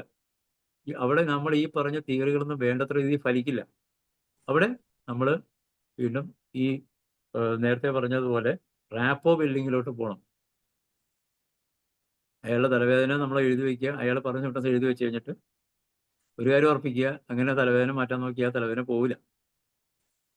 പിന്നെ ഒന്നും ചെയ്യണില്ല, അവിടെ വേറെ ഒന്നും റാപ്പോ ബിൽഡപ്പ് ചെയ്യാനും പറ്റണം. ഒന്നില്ലെങ്കിൽ നമ്മളുടെ ഫിസിക്കൽ സിംപ്റ്റംസ് മാത്രം എടുത്തുകൊണ്ട് എന്തെങ്കിലും മെഡിസിൻ കൊടുത്തിട്ട് വിടുക. കുറഞ്ഞാലും കുറഞ്ഞില്ലെങ്കിലും ഒരാഴ്ച കഴിഞ്ഞ് 2 ആഴ്ച കഴിഞ്ഞ് വരാൻ പറയുക. അപ്പോൾ അയാളുടെ പ്രത്യേകിച്ച് ഈ പേഷ്യൻ്റ് രണ്ടാമത് വരികയാണ്, നമ്മളുമായിട്ടുള്ള ഒന്നുകൂടി അടുത്തു. ഇയാളോട് നമ്മൾ ഈ റാപ്പോ ബിൽഡിങ്ങിൻ്റെ ഭാഗമായിട്ട് എവിടെയാണ് ജോലി ചെയ്യണത്, അതാണ് ഇങ്ങനെ ഞങ്ങളൊക്കെ ചോദിക്കുന്നു. രണ്ടാമത്തെ ഭാഗത്തായിരിക്കും ചിലപ്പോൾ അയാളെ കുറച്ച് കാര്യങ്ങളൊക്കെ പറയുന്നത്. ഞാൻ ഉണ്ടായ ഒരു കേസ് തന്നെയായിട്ട് പറയുകയാണ്. അത് മൂന്നാമത്തെ പ്രാവശ്യമാണ് മൂന്നാമത്തെ പ്രാവശ്യം ഇയാളെ എനിക്ക് പിടികിട്ടിയത്. ഇത് ഒരാൾ ഇതുപോലെ തലവേദനയായിട്ട് വന്നു, BP ഉണ്ട് ചെറുതായിട്ട്, അത് മാറുന്നില്ല, വളരെ ഈഗോട്ടിക്കായിട്ടൊക്കെ സംസാരിക്കും. ഇനി ഹോമിയോയും കൂടിയും കഴിച്ചു കളയാം, അതുകൊണ്ട് നിങ്ങളുടെ അടുത്ത് വരുന്നു. പെയിൻ കില്ലറൊന്നും ഏക്കണില്ല, പിന്നെ ഇതൊക്കെ കഴിച്ചാൽ മനുഷ്യന് വയറ്റി പിടിക്കില്ലെന്നാണ്, കുഴപ്പമുണ്ടാക്കുമെന്നല്ല, എന്നാൽ പിന്നെ നിങ്ങൾ മരുന്ന് കഴിച്ചു കളയാം. അത്രയൊക്കെ ഒരു വലിയ ഇതൊന്നുമില്ല. പക്ഷെ അതൊരു പുച്ഛഭാവം എന്ന് പറയാൻ പറ്റില്ല. ഞാൻ പറയുമ്പോൾ നിങ്ങൾക്ക് പുച്ഛം തോന്നില്ല. ഞാൻ അതുകൊണ്ട് മാത്രം മരുന്ന് കഴിക്കുകയാണ്, അല്ലെങ്കിൽ വയറൊക്കെ ചീത്തയായി പോകുന്നതുകൊണ്ട് കഴിക്കണം, അല്ലെങ്കിൽ ഞാൻ മരുന്ന് കഴിക്കില്ലായിരുന്നൊക്കെ എൻ്റെ തൊണ്ട്. ഇയാളോട് ഞാൻ ഇങ്ങനെ പതുക്കെ വീട്ടു വിശേഷങ്ങൾ ചോദിക്കുന്നു. ആദ്യത്തെ പ്രാവശ്യം പറ്റിയില്ല, വീടും വിശേഷം നാട് വിശേഷമൊക്കെ ചോദിക്കുന്നു. എന്നിട്ട് അയാൾ പതുക്കെ പറഞ്ഞു തുടങ്ങുന്നു. ദുബായിലായിരുന്നു ജോലി, 500-ലേറെ എംപ്ലോയീസിനെ ഭരിക്കുന്ന ജോലിയായിരുന്നു അയാള്. അയാളുടെ കീഴിൽ 500 എംപ്ലോയീസ് ഉണ്ടെന്ന് പറഞ്ഞു. പിന്നെ മുതലാളിയുടെ വഴക്ക് അതൊക്കെ കേൾക്കണം. വല്ല ചെയ്യണം. ഈ തൊഴിലാളികളുടെ ശാപം, മുതലാളിയുടെ വഴക്ക് ഇതൊക്കെ കേട്ടോണ്ട് 10-20 കൊല്ലം അവിടെ പിടിച്ചു നിന്നു. പിന്നെ കാശ് ആവശ്യത്തിനായി ഇപ്പം മതിയാക്കി ഇങ്ങോട്ട് പോന്നു. ഇയാള് അയാളുടെ ജോലിയിലെ ഇടയിൽ കുറച്ച് അയാളെക്കുറിച്ച് ചെറിയൊരു കാര്യം പറഞ്ഞു. ഒരു 500ഓളം എംപ്ലോയേഴ്സിന് അയാളുടെ കീഴിൽ തൊഴിലാളികളെ ഭരിക്കുന്ന ഒരു സൂപ്പർവൈസർ ആയിട്ടാണ് അയാൾ പറഞ്ഞത്. പുകഴ്ത്തിയൊന്നും പറഞ്ഞ പോലെയുള്ള ടൂണില്ല അയാൾ പറയണത്. അങ്ങനെ പറഞ്ഞു.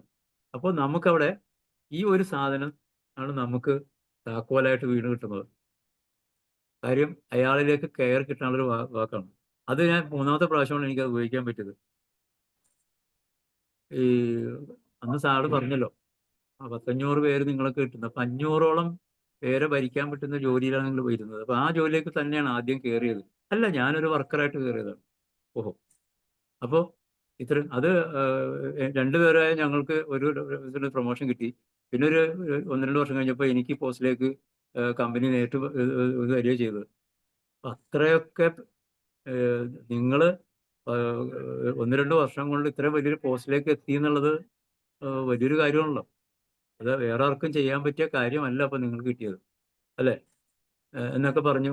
നമ്മൾ അയാളെ ചെറിയൊരു സോപ്പിടലാണ്, പക്ഷെ നമ്മൾ അയാളെ അംഗീകരിക്കലാണ്. അയാളെ നമ്മൾ ഉൾക്കൊള്ളുന്നു എന്ന് പറയുമ്പോൾ അയാൾ കുറച്ചുകൂടി നമ്മൾ അടുക്കുന്നു.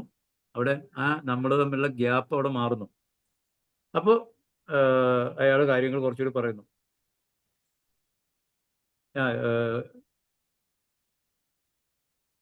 ആവശ്യത്തിന് കാശൊക്കെ ആയിക്കഴിഞ്ഞപ്പോൾ ഞാൻ നാട്ടിലെത്തി. പിന്നെ ഇവിടെ അങ്ങനെ ഒതുങ്ങി. കുറച്ച് ബിൽഡിംഗ് ഒക്കെ പണിതു, അതിന്റെ വാടക കിട്ടുന്നുണ്ട്. ഞാൻ ബാങ്കിൽ കിടക്കുന്ന സാധനം അതിന്റെ പലിശയും കിട്ടുന്നുണ്ട്. അങ്ങനെ ജീവിച്ചു പോകുന്നു. പിന്നെ ഒരു കാര്യമുണ്ട്, അവിടെ ആയിരുന്നപ്പോൾ ഞാൻ നാട്ടിലേക്ക് പൈസ അയച്ചു കൊടുക്കുമായിരുന്നു. പക്ഷെ ആ പൈസ മാത്രമാണ് അവർ കണ്ടിരുന്നത്, അതിൻ്റെ കൂടെയുള്ള സ്നേഹം അവർ കണ്ടിരുന്നില്ല. ഒന്ന്. നാട്ടിൽ വന്നപ്പോൾ മക്കൾക്ക് മക്കളുടെ കാര്യം, ഭാര്യയ്ക്ക് ഭാര്യയുടെ കാര്യം, എനിക്ക് എൻ്റെ കാര്യം, ഞാൻ അങ്ങനെ ജീവിച്ചു പോകുന്നു. ഇതൊക്കെ പുള്ളി ഒരു കൂളായിട്ട് ചില പഴയ വിപ്ലവ നാടകത്തിലെ നടന്മാര് നായകതരം സംസാരിക്കുന്ന ഒരു രീതിയിൽ എനിക്കൊന്നും ഒരു ഏക്കില്ലെന്നുള്ള രീതിയിലാണ് സംസാരിക്കുന്നത്. അപ്പോ ഈ ഈ ഈ സാധനം പൊട്ടിച്ചു കഴിഞ്ഞപ്പോഴേക്കും അയാൾ പറഞ്ഞു, അവർക്ക് എൻ്റെ പൈസ മാത്രമേ ആവശ്യമുള്ളൂ, എന്നെ ആവശ്യമില്ല. അവിടെയും നേരത്തെ മറ്റവർ പറയുന്ന പോലെ ഒരു അവഗണന അയാൾക്കുണ്ട്. അയാൾക്ക് നന്ദി കിട്ടുന്നില്ല. ഇങ്ങനെയൊക്കെ അവരോടൊക്കെ ഒരു കടിച്ച പ്രതിഷേധമുണ്ട്. പക്ഷെ എനിക്കൊന്നും ചെയ്യാൻ പറ്റില്ല. ഭാര്യനും മക്കൾ 2 കൊടുക്കണമെന്നൊക്കെ ഉണ്ട്. ഇങ്ങനെ ഒരു സാധനമുണ്ട് അവിടെ. അടിച്ചമർത്തപ്പെട്ട സപ്രസ്ഡ് ആങ്കർ അയാൾക്ക് കിടപ്പുണ്ട്. അയാളിലെ പൗരുഷം, അല്ലെങ്കിൽ അയാളിലെ മര്യാദരാമനായ വ്യക്തി ഈ മക്കൾക്ക് 2 കൊടുക്കാനോ ഭാര്യക്ക് 2 കൊടുക്കാനോ ആവുന്നില്ല. ഇവിടെ ഈ വ്യക്തി എന്ന് പറയുന്നതിൽ നമ്മള് എനിക്കന്ന് തോന്നിയത് ഈ ഡിസ്കണ്ടന്റഡ് എന്നുള്ള ഒരു ഫീലിംഗ് ആണ്. കാര്യം അയാള് ഗൾഫിൽ നിന്നപ്പോഴും അയാൾ കണ്ടന്റഡ് ആയിരുന്നില്ല. അത് കഴിഞ്ഞ് നാട്ടിൽ വന്നപ്പോഴും അയാൾ ഇതൊക്കെ ചെയ്തിട്ട് കണ്ടന്റഡ് അല്ല. ഡിസ്കണ്ടന്റഡ് എന്നുള്ള ഒരു സാധനം അയാൾക്ക് യോജിക്കുന്നതായിട്ട് തോന്നി. അങ്ങനെ വിളിച്ചും കൊടുത്ത വ്യത്യാസം വന്നു. അപ്പൊ കൂടെ അത് ഞാൻ പറയാണ്, ഇവിടെ ആ വ്യക്തി നമ്മളിലേക്ക് ഓപ്പൺ അപ്പ് ചെയ്തത്, ആ വ്യക്തി സ്വയം നമ്മളുടെ മുന്നിലേക്ക് നിരത്തി വെച്ച ആ വാക്കിൽ നിന്ന് ഒരു താക്കോല് നമുക്ക് കിട്ടി, അതെടുത്ത് തിരിച്ചപ്പോഴാണ്. ഈ ഇങ്ങനെയുള്ള ഒരു ഘട്ടത്തിൽ പലപ്പോഴും വ്യക്തികൾ ഇത് പറയുമ്പോൾ, അല്ലെങ്കിൽ ഇപ്പോൾ നേരത്തെ പറഞ്ഞ ശരിയൊക്കെ പറയുമ്പോൾ, പലപ്പോഴും നമ്മൾക്ക് ഡോക്ടർമാർക്ക് പലപ്പോഴും നമ്മളൊക്കെ പലപ്പോഴും മറ്റുള്ള അന്യജീവിയുടെ ദുഃഖത്തിൽ സങ്കടപ്പെടുന്നവരാണ്. നമ്മൾ ചാടിക്കേറി അവരോടൊപ്പം അവരുടെ ഷൂവിൽ സഞ്ചരിക്കാനാ പറഞ്ഞല്ലോ. അവരുടെ വിഷമം അതേപടി നമ്മുടെ മനസ്സിലേക്ക് എടുക്കരുത്. ഇവർ പറയുന്നത് കേട്ട് അവരുടെ മക്കളോട് നമുക്ക് ദേഷ്യം തോന്നുകയോ അല്ലെങ്കിൽ ഭാര്യയോട് ദേഷ്യം തോന്നുകയോ എന്ന് വെച്ചിട്ട് അതിനുള്ള ഉപാധികൾ പറഞ്ഞു കൊടുക്കുകയോ ഒന്നും ചെയ്യരുത്. കാരണം പലപ്പോഴും ചില ഡോക്ടർമാർക്ക് അല്ലെങ്കിൽ കൗൺസിൽ ചെയ്യുന്നവർക്ക് അബദ്ധം പറ്റുന്നതാണ്. എന്താണെന്ന് വെച്ച് കഴിഞ്ഞാൽ ഇവർക്ക് ഈ ഫീലിംഗ് മാത്രമേ ഉള്ളൂ. ഈ ഫീലിംഗ് വെന്റിലേറ്റ് ചെയ്യപ്പെട്ടാൽ അവര്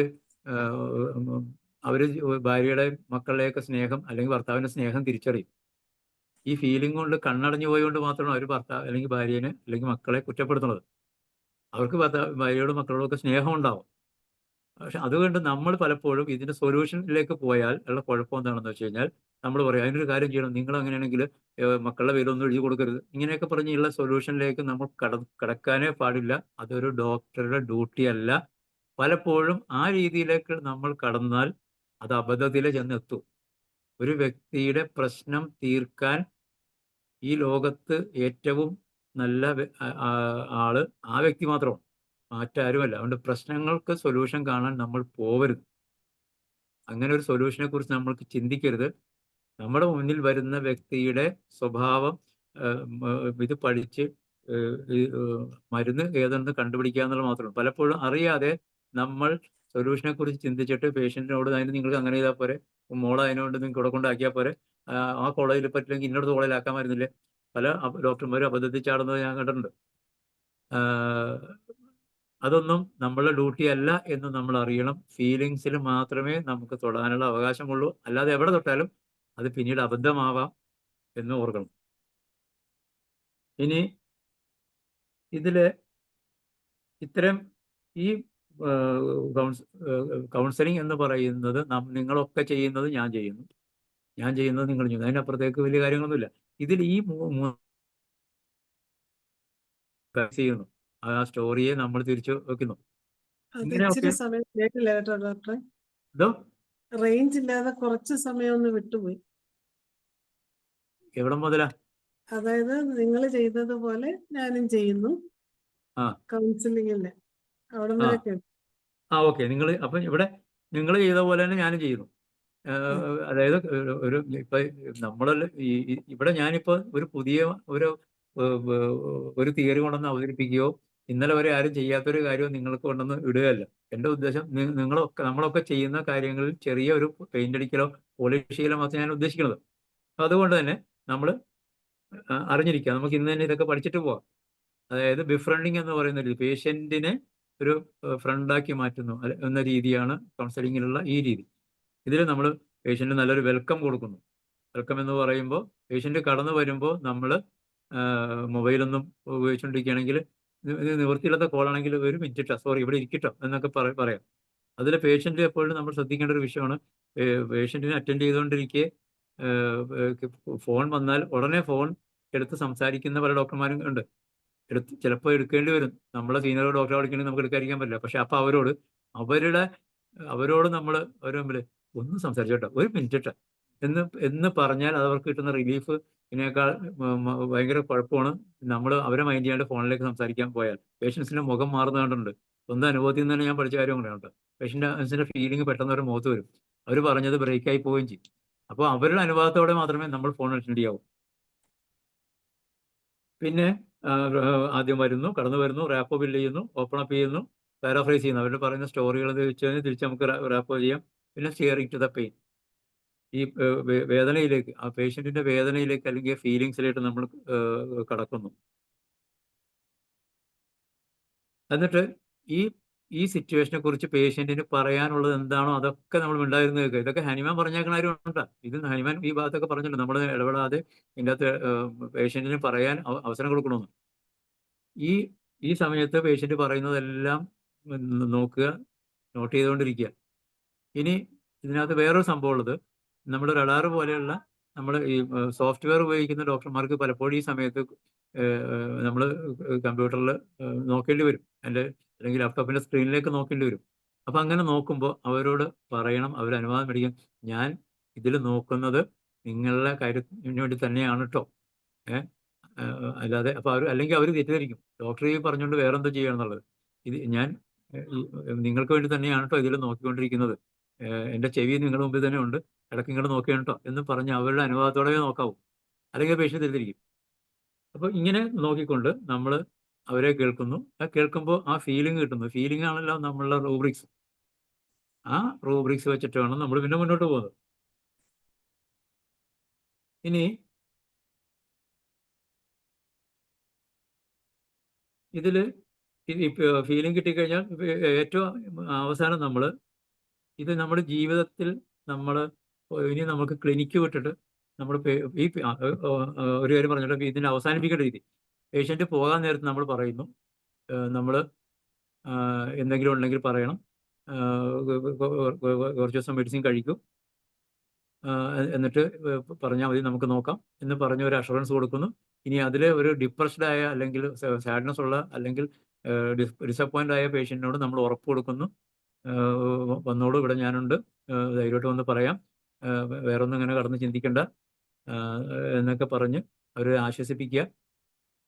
യാതൊരു കാരണവശാലും നമ്മൾ ഈ ടച്ചിങ് നമ്മൾ ഒഴിവാക്കരുത്. കഴിയാവുന്നതും അതിപ്പോൾ സ്ത്രീയാണോ പുരുഷനാണോ നോക്കണ്ട, നമ്മൾ മിനിമം നമ്മൾ ഷോൾഡറിലെങ്കിലും തട്ടുകയോ, ഇപ്പൊ വല്ലാണ്ട് കരഞ്ഞു പോകുന്ന ഒരു ഷോൾഡറിൽ ഒരു പേഷ്യൻ്റ് ഡോക്ടർ പിടിച്ചെന്ന് വിചാരിച്ച് പേഷ്യൻസിന് പരാതിയൊന്നുമില്ല. അങ്ങനെ പരാതിയുള്ള പേഷ്യൻ്റ് ആണെങ്കിൽ അത് വെച്ചിട്ട് നമുക്ക് മെഡിസിൻ കൊടുക്കാം. അങ്ങനെ ആരും ചെയ്യില്ല. കാര്യം പേഷ്യന്റിന് പരാതി തോന്നണമെന്നുണ്ടെങ്കിൽ നമ്മളുടെ ആറ്റിറ്റ്യൂഡ് കുഴപ്പമുണ്ടായിരിക്കും. അപ്പോൾ പതുക്കെ എപ്പോഴും മിനിമം ഒരു ഷോൾഡറിലെങ്കിലും ഒന്ന് തട്ടുക, അല്ലെങ്കിൽ ഒന്ന് പിടിച്ചുകൊണ്ട് എന്താ പറ്റിയ എന്നൊക്കെ നമ്മൾ ചോദിക്കുക. ഇനി ഇതിൽ ഇനി ഡോക്ടർമാരായ നമ്മൾ ഒക്കെ തന്നെ ഭാര്യമാരോ ഭർത്താക്കന്മാരോ മക്കളോ ഒക്കെ ആയിട്ടുള്ള ആൾക്കാരാണ് കുടുംബത്തിൽ. ഇത് നമുക്ക് വീട്ടിലേക്ക് കൊണ്ടുവന്നാൽ, അല്ല നമ്മുടെ മറ്റ് സ്പേസിൽ കൊണ്ടുവന്നാൽ പലപ്പോഴും നമ്മൾ ഈ തിയറികൾ വെച്ചുകൊണ്ട് തന്നെ നമുക്ക് ഹാൻഡിൽ ചെയ്യാൻ പറ്റും. നമ്മൾ വീട്ടിലേക്ക് ചെല്ലുന്നു, ഭാര്യ അല്ലെങ്കിൽ ഭർത്താവ് നമ്മളോട് ദേഷ്യപ്പെടുന്നു. ഒരുപക്ഷെ അവർ ദേഷ്യപ്പെടുന്നതിൻ്റെ പിന്നിൽ നീ ഇപ്പോഴാണ് കയറി വരുന്നത്, അല്ലെങ്കിൽ നിങ്ങൾ എനിക്ക് ആ സാരി മേടിച്ചു തരാം, അല്ലെങ്കിൽ ഇന്ന് അവിടെ പോകണമെന്ന് പറഞ്ഞല്ലേ, ഇങ്ങനെയൊക്കെ പറയുമ്പോൾ നമ്മൾ ചാടിക്കയറി പലപ്പോഴും നമ്മളെന്താ ചിന്തിക്കുന്നത്, ഞാൻ ഇത്രയൊക്കെ ചെയ്തിട്ട് അങ്ങനെയാണോ, അല്ലെങ്കിൽ ഇപ്പോൾ ഇത്ര നേരം വൈകിട്ട് ഇങ്ങനെയാണ്, ഞാൻ ക്ലിനിക്കിൽ നിന്നല്ലേ വന്നത്, അല്ലെങ്കിൽ ആ കല്യാണത്തിന് പോകണമെന്നോ ഇന്ന് പോകുന്നില്ലല്ലോ എന്നൊക്കെ പറയുമ്പോൾ പേഷ്യൻ്റ് അങ്ങനെ ദേഷ്യപ്പെടുമ്പോൾ, അല്ലാതെ ഒരു ദേഷ്യപ്പെടുകയാണെങ്കിൽ നമ്മളൊരു കാര്യം മനസ്സിലാക്കുക, അതായിരിക്കില്ല പ്രശ്നം. എനിക്ക് എൻ്റെ ഭാര്യ എപ്പോഴും ചൂടത്തിയാണ്, അല്ലെങ്കിൽ ഭർത്താവ് എപ്പോഴും ചൂടാണ് എന്ന് പറയുമ്പോൾ ആ പറയുന്ന വാചകമല്ല യഥാർത്ഥത്തിൽ പ്രശ്നം, അതിൻ്റെ പിന്നിലൊന്നുണ്ടാവും. ആ കാര്യം നമ്മൾ മറക്കരുത്. അതിൻ്റെ ഫീലിംഗ് എന്താണ് നമ്മൾ കണ്ടുപിടിക്കണം, ചോദിക്കണം, അവരെ കൊണ്ട് സംസാരിക്കണം, അതിനൊക്കെ അവസരം കൊടുക്കണം. എപ്പോഴും ഒരു കാര്യം ഞാൻ നേരത്തെ പറഞ്ഞത്, ആരെങ്കിലും ഒരു പ്രോബ്ലമായിട്ട് വരുമ്പോൾ, അത് നമ്മുടെ ഭാര്യയായിട്ട് മകളായിട്ട് ഹസ്ബൻഡായിട്ട് പ്രോബ്ലം പറയുമ്പോൾ അതിൻ്റെ സൊല്യൂഷനെ കുറിച്ച് നമ്മൾ ചിന്തിക്കുകയരുത്. ഇപ്പോൾ നമ്മുടെ ഒരു കുട്ടി പറയുന്നു, അവൾക്കൊരു നല്ല ഇഷ്ടമുള്ള ചുരിദാർ വാങ്ങിക്കാൻ നോക്കിയിട്ട് കിട്ടിയില്ല എന്ന് പറഞ്ഞ് കരയുന്നു, എങ്കിൽ നിനക്ക് നാളെ ഞാൻ മേടിച്ചു തരാം എന്ന് പറയുന്നു. നമ്മൾ അതിനല്ല ഇമ്പോർട്ടൻസ് കൊടുക്കേണ്ടത്. നാളെ മേടിച്ചു തരാമെന്ന് പറഞ്ഞാൽ ചിലപ്പോൾ തീരുണ്ടാവില്ല. അത് ചോദിച്ചിട്ട് എന്താണ്, എങ്ങനെയാണ്, അപ്പോൾ എന്തുകൊണ്ട് അത് ചുരിദാർ ഇല്ലാണ്ട് വന്നാൽ നിനക്ക് വല്ല വിഷമായി പോകും അല്ലേ, അതിപ്പോൾ ചിലപ്പോൾ അടുത്ത് പോയ ഷോപ്പിലുണ്ടായിരുന്നില്ല, പിന്നെ പിറ്റേ ദിവസം അതിന് സ്കൂളിൽ ഇട്ടുകൊണ്ട് പോകേണ്ടതായിരിക്കാം, അപ്പോൾ നിനക്ക് വിഷമം ഉണ്ടാക്കിയില്ല എന്നൊക്കെ പറഞ്ഞ് കരഞ്ഞ് കഴിഞ്ഞിട്ട് ഇതൊരു കരച്ചിലേക്ക് എത്തി. നമ്മളതിനെ ഇത് ചെയ്ത് കഴിഞ്ഞാൽ ഒരു അതിനെ നമ്മൾ റിലീഫ് കൊടുത്തു കഴിഞ്ഞാൽ അത് പിന്നെ നമ്മൾ ചോദിക്കുകയാണ്, അല്ല ഇപ്പോൾ വേറെ നിന്നെപ്പോലെ തന്നെ വേറെ ആൾക്കും ചിലപ്പോൾ ഇങ്ങനെ ചുരിദാർ ഉണ്ടായി വരില്ലേ, അപ്പോൾ നിനക്ക് കുഴപ്പമില്ലാവുമല്ലോ എന്നൊക്കെ ചോദിച്ചാൽ ഒരു പക്ഷേ അവർ നമ്മളോട് ആശ്വാസമില്ല, അത് ഞാൻ റെഡി ആയിക്കോളാം എന്ന് പറയും. അവിടെ സൊല്യൂഷനിലേക്ക് നമ്മൾ പോയാൽ അത് ഒരു കാര്യം ചെയ്യും, നാളെ ഞാൻ പോയിട്ട് ഇങ്ങനെ കൊണ്ടിട്ട് അങ്ങനെ പോയിട്ട് ഇങ്ങനെ എടുത്തു തരാം, അത് അങ്ങനെ ചെയ്യേണ്ട എന്ന് പറഞ്ഞ സൊല്യൂഷനെ കുറിച്ച് ചിന്തിക്കുന്നതാണ് നമുക്ക് പലപ്പോഴും ഉണ്ടാകുന്ന ജീവിതത്തിലെ പ്രശ്നങ്ങൾക്കുള്ള കുഴപ്പം. മറിച്ച് ഫീലിങ്ങിലോട്ട് വേണം നമ്മൾ ശ്രദ്ധിക്കാൻ. ഒരു കുട്ടി പറയും, എനിക്ക് മാത്സ് ഭയങ്കര ടഫാണ്, ഇത് പറ്റില്ല, എന്നാൽ നീ ട്യൂഷൻ പോക്കോ, നീ എവിടെ പോക്കോ, അതല്ല, എന്തുകൊണ്ടാണ് നിനക്ക് മാത്സ് ടഫായി പോയത് എന്ന് ചോദിക്കുമ്പോൾ അത് മാത്സ് മാത്രമാണ് നിനക്ക് ടഫുള്ളൂ, അല്ലെങ്കിൽ ബാക്കിയുള്ള കുഴപ്പമില്ല, എന്താണ് ഈ ഈടായിട്ട് മാത്സ് ടഫാകാൻ തുടങ്ങിയത് എന്നൊക്കെ ചോദിക്കുമ്പോൾ ഒരു പക്ഷേ ആ ടീച്ചർ പിന്നെ വഴക്ക് പറഞ്ഞതോ അല്ലെങ്കിൽ ഇതൊക്കെ ആയിരിക്കാം. നമ്മൾ പറഞ്ഞാൽ എന്ത് വരുന്നു, നീ നാളെ ട്യൂഷൻ നോക്കും, അവിടെ അച്ഛനെന്നുള്ള നിലയ്ക്ക് ട്യൂഷൻ കൊടുത്താൽ തീരുന്ന വിഷയമല്ലത്, സൊല്യൂഷൻ അല്ല വേണ്ടത്. നീ അടുത്തിരിക്കുക, എന്താ പ്രശ്നം ഉണ്ടായത്, അതാണ്. അപ്പോൾ ഇവനൊന്ന് കേൾക്കാൻ അവസരം കൊടുത്താൽ ഒരുപാട് പ്രശ്നം തീരും.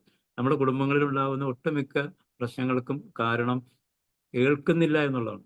കേൾക്കാൻ അവസരം കൊടുക്കുക, പറയട്ടെ. സൊല്യൂഷനും കൊണ്ട് നിങ്ങൾ ചെല്ലരുത്. നിങ്ങൾ എപ്പോഴും അറിയുക, നിങ്ങളുടെ അടുത്തൊരു പ്രോബ്ലമായിട്ട് വരുന്ന എല്ലാവർക്കും തന്നെ അവരാണ് ആ പ്രോബ്ലം തീർക്കാൻ കഴിവുള്ളവർ, അവരാണ് ഈ ലോകത്ത് ഏറ്റവും നന്നായിട്ട് ആ പ്രശ്നം തീർക്കാൻ പറ്റുന്നവർ, നമ്മളല്ല. നമ്മുടെ അടുത്ത് പരാതി പറഞ്ഞുവെങ്കിൽ അത് കേൾക്കാൻ വേണ്ടി മാത്രമേ അവകാശമുള്ളൂ. സൊല്യൂഷനൊക്കെ വളരെ ചെറിയ ഇമ്പോർട്ടൻസ് ഉള്ളൂ. സൊല്യൂഷനെ കുറിച്ച് ചിന്തിക്കുമ്പോഴാണ് നമുക്ക് ടെൻഷൻ വരുന്നത്. ഇപ്പോൾ ഒരാൾ പറയുന്നത്, സാർ എൻ്റെ മകൾക്ക് കല്യാണം ഉറപ്പിച്ചിരിക്കുകയാണ്, എൻ്റെ മാല അവൾക്ക് വേണ്ട 10 പവൻ്റെ മാല കളഞ്ഞു, ഞാൻ ഈ വീട്ടിലോട്ട് പോകുന്നില്ല, ഞാൻ ചാവാൻ പോകണം, എന്ത് ചെയ്യും? അവിടെ നമുക്ക് വിഷമിക്കണ്ടോ, നമുക്കത് എങ്ങനെയും പൈസ ഉണ്ടാക്കി തരാം, നമുക്ക് അവിടെ നിന്ന് ഇത് ചെയ്യാന്ന് പറഞ്ഞിട്ട് അതിൽ അർത്ഥമില്ല. ശരി പോയല്ലേ, കാശ് പോയി, ഏതൊരപ്പനും ഈ സമയത്ത് ഇങ്ങനെ ചിന്തിക്കും എന്നൊക്കെ പറഞ്ഞ് കുറച്ച് കഴിഞ്ഞ് ഇയാളൊന്ന് കരഞ്ഞു കഴിഞ്ഞാൽ ഇതിനേക്കാൾ വലിയ അവസ്ഥയിലൂടെ താൻ ജീവിതത്തിൽ കടന്നു പോന്നിട്ടില്ലേ എന്ന് ചോദിക്കുമ്പോൾ അപ്പോഴായിരിക്കും അയാൾക്ക് തെളിച്ചം വന്നത്. ശരിയാണ്, ഇതിനു മുമ്പും ജീവിതത്തിൽ പ്രശ്നങ്ങൾ നേരിട്ടുണ്ടാവും. അങ്ങനെ ഒരു ധൈര്യം വരികയും അയാൾ അതിന് സൊല്യൂഷൻ കണ്ടെത്തുകയും ചെയ്തോളും. അതുകൊണ്ട് തന്നെ നമ്മൾ സ്വന്തം ജീവിതത്തിലും നമ്മൾക്ക് ഒരിക്കലും തന്നെ നമ്മുടെ സൊല്യൂഷനെ കുറിച്ച് ചിന്തിക്കാൻ പോകരുത്. ഡോക്ടറെ, ഏതാണ്ട് സമയമൊക്കെ ആയി തോന്നുന്നു. ഇനി ഇതിനകത്ത് ഈ ജീവിതത്തിൽ അനുഭവിച്ച ചില പെട്ടെന്ന് പെട്ടെന്ന് പറയാം. എനിക്ക് ജീവിതത്തിൽ കൗൺസിലിങ്ങിൽ കൂടി കിട്ടിയ 2-3 കാര്യങ്ങൾ പറയാം. മരിക്കാനായിട്ട് ഇതൊക്കെ എഴുതി വെച്ച ഒരു കോളേജ് പ്രൊഫസറെ എനിക്ക് മരണത്തിന് തിരികെ കൊണ്ടുവരാൻ പറ്റിയിട്ടുണ്ട്. പിന്നെ പൊട്ടാസ്യം സയനൈഡ് കൊണ്ട് നടന്നിരുന്ന ഒരു ലേഡിയെ അവർ എൻ്റെ മുമ്പിൽ വെച്ചത് കളയിപ്പിക്കാൻ പറ്റിയിട്ടുണ്ട്. പിന്നെ പുഴയിൽ ചാടി ആത്മഹത്യ ചെയ്യാൻ വേണ്ടി ആത്മഹത്യക്കുറിപ്പ് എഴുതി വെച്ച ഒരു 10ാം ക്ലാസ് വിദ്യാർത്ഥിയെ അവളുടെ അമ്മമ്മ ഇത് കണ്ട് എൻ്റെ അടുത്ത് കൊണ്ടുവന്നു. ഞാൻ ഉറപ്പ് കൊടുത്തു, നിനക്ക് ഇനി വീട്ടുകാരെ പേടിപ്പിക്കണമെന്നുണ്ടെങ്കിൽ, ഇനി നീ അങ്ങനെ ചാവുന്നുണ്ടെങ്കിൽ നീ എൻ്റെ വീട്ടിലേക്ക് പോരും. അവർ കരയണം നിനക്ക് കാണണമെന്നില്ലേ? നീ നിന്റെ ജീവൻ കളഞ്ഞിട്ട് കാണുന്നതിനാ? നിന്റെ രഹസ്യമായിട്ട് എൻ്റെ വീട്ടിൽ ഞാൻ താമസിപ്പിച്ചോളാം.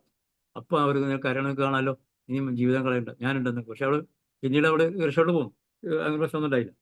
ഇതുപോലെ ഉള്ള അനുഭവങ്ങൾ പലതും നമുക്ക് ജീവിതത്തിൽ ഉണ്ടായിട്ടുണ്ട്. ഇതൊക്കെ ഏറ്റവും നമ്മളുടെ ഭാഗ്യം എന്ന് വെച്ച് കഴിഞ്ഞാൽ ഹോമിയോപ്പതിക്കാരായ നമ്മളെപ്പോലെ കൗൺസിലിങ്ങിൽ ഷൈൻ ചെയ്യാൻ പറ്റിയ ആളുകൾ ഈ ലോകത്തില്ല എന്ന് മനസ്സിലാക്കുക. കാരണം ഇതിലേതെങ്കിലും ഇൻഡിക്കേറ്ററായ മെഡിസിൻ അവർക്ക് അവിടെ വെച്ച് തന്നെ നമുക്ക് കുടിക്കാൻ വായിലേക്ക് മരുന്നൊഴിക്കാൻ അനുവാദം ഉണ്ടെങ്കിൽ അവർക്ക് ഒഴിച്ചു കൊടുക്കുക, അല്ലെങ്കിൽ കുടിവെള്ളത്തിലിട്ട് കൊടുക്കുക. മരുന്ന് കഴിക്കാനേ തയ്യാറാകാത്തവരുടെ മുമ്പിൽ ഞാൻ ചെയ്യുന്നത്, ഞാനും കുറച്ച് വെള്ളം അവിടെ വെച്ച് കുടിക്കും. നിങ്ങൾ വെള്ളം കുടിക്കാതിരിക്കില്ല ഇത്ര നേരമായിട്ട്, എന്നാൽ തരാമെന്ന് പറഞ്ഞ് അകത്ത് പോയിട്ട് ഒരു തുള്ളി മരുന്ന് ഒഴിച്ചിട്ട് ആ വെള്ളം കൂടെ അവർക്ക് കൊടുക്കും. ഈ നമ്മളുടെ മരുന്ന് കഴിച്ചാൽ ഒരു 10 മിനിറ്റുള്ളിൽ പേഷ്യൻ്റ് ഏകദേശം നോർമലൈസിലോട്ട് വരും. പിന്നെ അവർ കുറേയൊക്കെ നമ്മളെ കേട്ടോളും. ഇങ്ങനെയുള്ള ചില കാര്യങ്ങളൊക്കെ ഉണ്ട്. പിന്നെ ഇതിപ്പോൾ ഡോക്ടറെ സമയം ഏതാണ്ട് ആയി കാണില്ല ഇപ്പോൾ? 8 മിനിറ്റൂടെ ഉള്ളൂ. അപ്പോൾ അതിനകത്ത് എന്തെങ്കിലും ചോദ്യങ്ങൾ ചോദിക്കാം, എന്നിട്ട് ബാക്കിയാണ് പറയാം. അല്ല, നമുക്ക് ചോദ്യങ്ങൾ ചോദിച്ചാൽ പിന്നെ സമയം കാണത്തില്ല. അല്പമേ ഉള്ളോ അതോ അല്ലെങ്കിൽ അടുത്ത സെക്ഷൻ ആക്കണം? ഒരു സെക്ഷൻ ആക്കണ്ട. ഇതിപ്പോ എനിക്ക് ഇല്ലാത്ത പിന്നെ ഇതിനകത്തുള്ള ചില തമാശകളൊക്കെ അതും വേണം ഒഴിവാക്കാം. ചോദ്യങ്ങൾ ചോദിച്ചോട്ടെ. എന്നാ ആർക്കെങ്കിലും സാറിനോട് ചോദിക്കാനുണ്ടെങ്കിൽ ഒന്ന് ഹാൻഡ് റൈസ് ചെയ്യണം, അല്ലെങ്കിൽ തുടരാം. ആരെങ്കിലും ഹാൻഡ് റൈസ് ചെയ്യുന്നുണ്ടെങ്കിൽ അപ്പം നിർത്തി ചോദിക്കട്ടെ. ആർക്കെങ്കിലും എന്തെങ്കിലും സംശയമോ സാറിന് ഡോക്ടറോട് എന്തെങ്കിലും ചോദിക്കാനോ ഉണ്ടെങ്കിൽ ഹാൻഡ് റൈസ് ചെയ്യണേ. സലീംകുമാർ ഡോക്ടർ അങ്ങ് പറയുകയാണെങ്കിൽ, ആരെങ്കിലും ഹാൻഡ് റൈസ് ചെയ്യുവാണെങ്കിൽ നമുക്ക് സംസാരിക്കാം. ഞാൻ പറയാം. ഹരിഹരൻ ഡോക്ടർ ഉണ്ട്. എന്നാ ഡോക്ടർ പറ. ഞാൻ കൊടുക്കാം.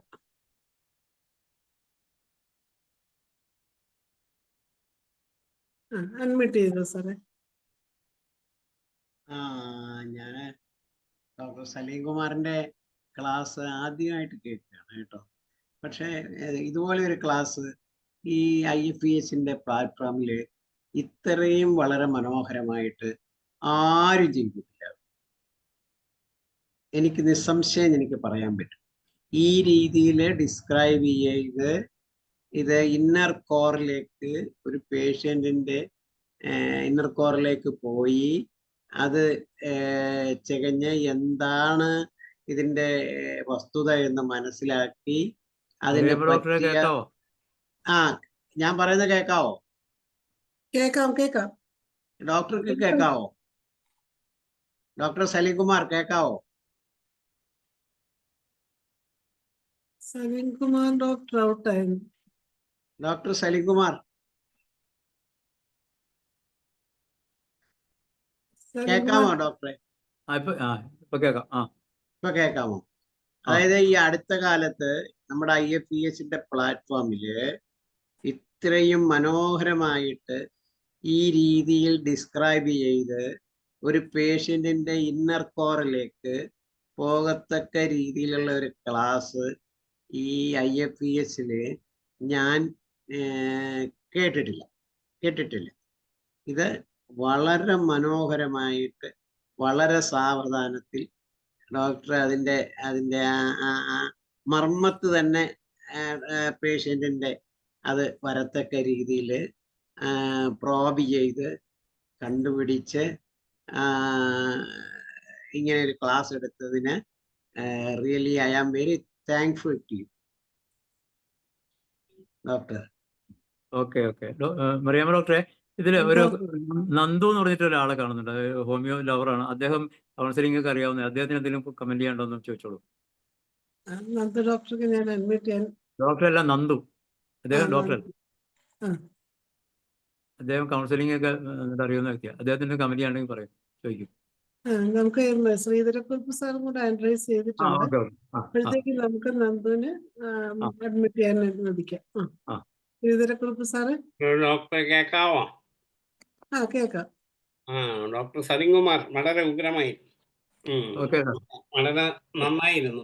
അതായത് ഈ കൗൺസിലിംഗ് തന്നെ പല തരത്തിലുണ്ട്. ഒന്ന് എറിക് ബേണിന്റെ കൗൺസിലിംഗ് ഉണ്ട്, അങ്ങനെ പലതരത്തിലുള്ള കൗൺസിലിംഗ് ഉണ്ട്. ഡോക്ടർ ഏത് തരത്തിലുള്ള ആരുടെയാ ഫോളോ ചെയ്യുന്നത്? ഇത് ഞാനിപ്പോൾ ചെയ്യുക എന്നുള്ളത് ഞാനൊരു 10 വർഷത്തോളം ഞാനൊരു സൂയിസൈഡ് പ്രിവെൻഷൻ സെന്ററിൽ വർക്ക് ചെയ്തിട്ടുണ്ടായി. അവിടെ അവിടെ ചെയ്യുന്ന രീതി ബിഫ്രണ്ടിങ് ആണ്. ബിഫ്രണ്ടിങ് കുറെ അധികം ഞാൻ ഈ ഇതിൽ അപ്ലൈ ചെയ്യാൻ നോക്കിയതാണ്. ബിഫ്രണ്ടിങ് എന്ന് പറയുന്ന രീതി അവിടെ ചെയ്യുന്നത്. തിരുവനന്തപുരത്ത് ഒരു സെന്റർ ഉണ്ട്, സഞ്ജീവനി എന്ന് കേട്ടിട്ടുണ്ടോ? അതിന്റെ ഏതാറുണ്ടായിരുന്നു, തണൽ എന്ന് പറഞ്ഞിട്ട് ഏതാറുണ്ടായിരുന്നു, എനിക്ക് അത് ഓർമ്മയുള്ളൂ. ഇത് സഞ്ജീവനിയാ. തണൽ എവിടാ? തണൽ എവിടാണ്? അതെനിക്കറിയില്ല. ഞാൻ വരയ്ക്കുക എറണാകുളത്തായിരുന്നു. സഞ്ജീവനി എന്ന് പറയും, നമ്മുടെ ഇതാ ചെയ്യുന്നത് ബിഫ്രണ്ടിങ്. സഞ്ജീവനിയാണ് പേര്, ഓർമ്മയില്ല സാറേ. കൊള്ളായിരുന്നു. ഇത് പിന്നെ അത് പല മെത്തേഡുണ്ട്. ഇതിൻ്റെ അകത്ത് സൈക്കോതെറാപ്പി അപ്ലൈ ചെയ്യാറുണ്ടോ? പലതരത്തിലുള്ള സൈക്കോതെറാപ്പികളുണ്ട്. സൈക്കോതെറാപ്പി ഞാൻ പഠിച്ച കാലത്ത് ഒരു ആവേശം ചെയ്തല്ലാതെ അതിന്റെ ആവശ്യം എനിക്കങ്ങനെ വരാറില്ല. അവിടെ ഇപ്പൊ അങ്ങനെ തീരെ ചെയ്യാറില്ല സാർ. വളരെ അത് പല മെത്തേഡുകളുണ്ട്. അന്നേരം ഒക്കെ അറിയാമോന്ന് അറിയാൻ വേണ്ടി ഞാൻ പ്രയോഗിക്കാറുണ്ട് പലതരത്തിലുള്ള സൈക്കോതെറാപ്പി മെത്തേഡുകളുണ്ട്. ഓക്കെ. എന്തായാലും വളരെ നന്നായിരുന്നു. ഇന്ന് സമയം തീരാറായി. ഇനി വേറുള്ളവരുണ്ടെങ്കിൽ പറയട്ടെ. ആരാണ്ടോ പറയാനുണ്ടെന്ന് പറഞ്ഞു.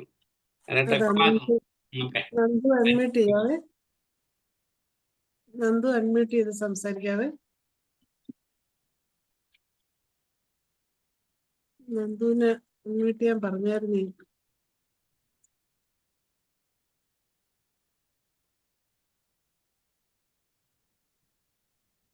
നന്ദുവിനെ ഇപ്പൊ കാണുന്നില്ലല്ലോ. ഉണ്ട്, അൺമ്യൂട്ട് ചെയ്യാനില്ല. Good evening. അൺമ്യൂട്ട് ആവുന്നുണ്ടായിരുന്നില്ല, ഇപ്പൊ അൺമ്യൂട്ട് ആയിട്ടുണ്ട്. ഡോക്ടർ സലിമിന്റെ ആ ടോക്ക് കേട്ടു, വളരെ എഫക്റ്റീവ് ആണ്. മെഡിക്കൽ സൈഡിൽ ഇല്ലാത്ത ഒരാളാണെങ്കിലും ഒരു സാധാരണ ആളെന്നുള്ള നിലയ്ക്ക് ചിന്തിച്ചാലും വളരെ ഇൻസൈറ്റ് കൊടുക്കുന്ന ഒരു ടോക്കായിരുന്നു. എസ്പെഷ്യലി ഈ ഒരു ഡോക്ടറുടെ റോളിന് പുറത്തേക്ക് ഒരു ഫാമിലി മാൻ എന്നുള്ള നിലയ്ക്ക്, ഒരു കുടുംബാംഗം എന്നുള്ള നിലയ്ക്കും എന്റെ ആപ്ലിക്കേഷനെ പറ്റി പറഞ്ഞത് വളരെ എഫക്റ്റീവ് ആണ്. സാധാരണക്കാരെന്നുള്ള നിലയ്ക്ക് അത് വളരെ ഉപകാരപ്രദമാണ്. പലപ്പോഴും വെട്ടൊന്ന് തുണ്ട് രണ്ടെന്നുള്ള രീതിയിൽ ചിന്തിക്കുന്നതിന്റെ അപ്പുറത്തേക്ക് കടന്നൊന്ന് നോക്കിക്കഴിഞ്ഞാൽ ആ വെട്ട് വേണ്ടി വരില്ല എന്നുള്ള ഒരു ഇൻസൈറ്റ് വളരെ ഭംഗിയായിട്ട് അദ്ദേഹം തരുകയുണ്ടായി. പിന്നെ ഇതുമായിട്ട് ബന്ധപ്പെട്ട് മെഡിക്കൽ മാൻ അല്ലാത്തതുകൊണ്ടുള്ള ഒരു സംശയമാണ്.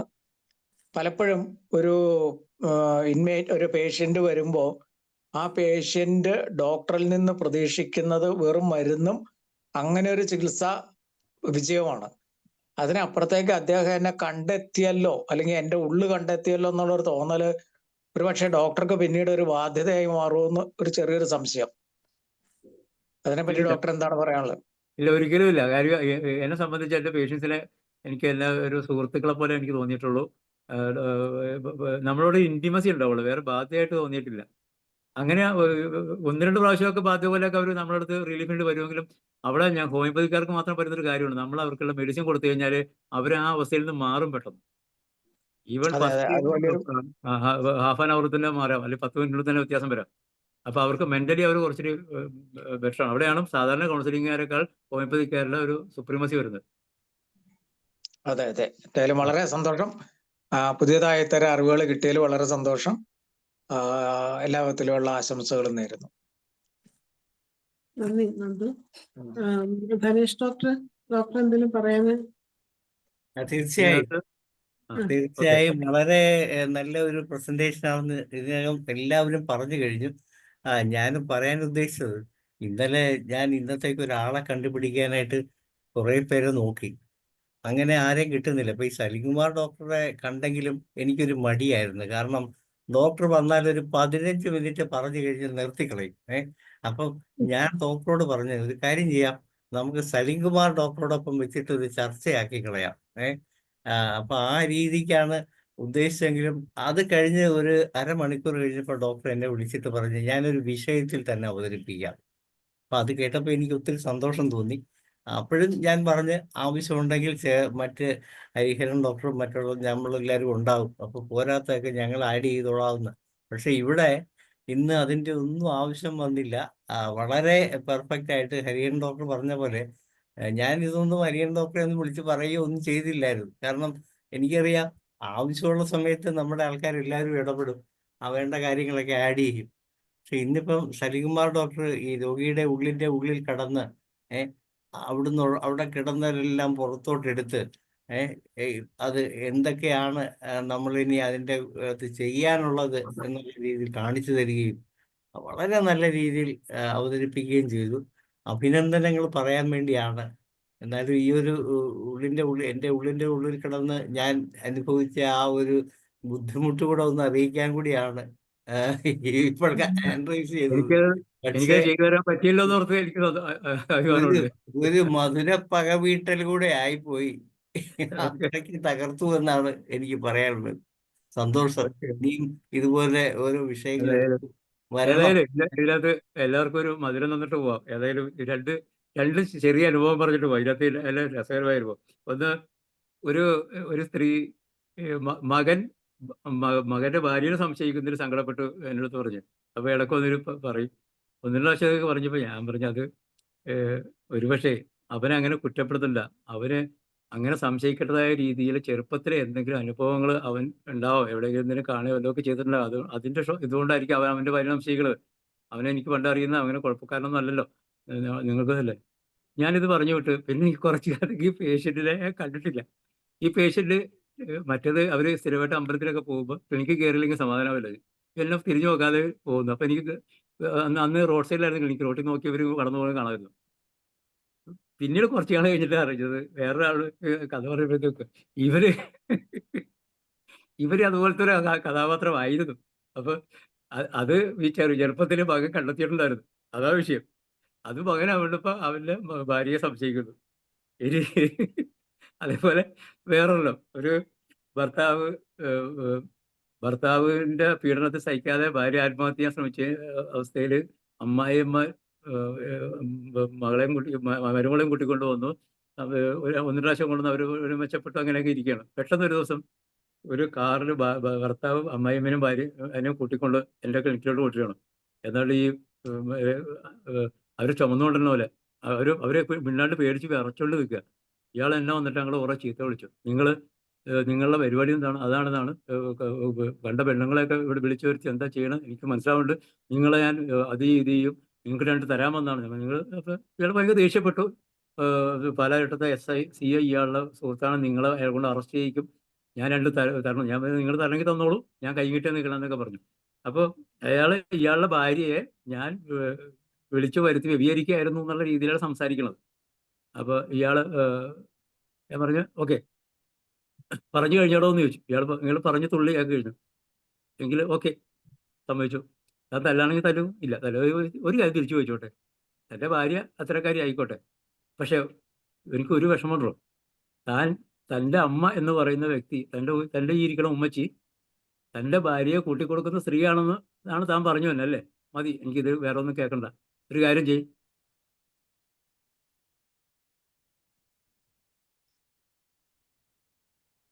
തെറ്റുപോയി.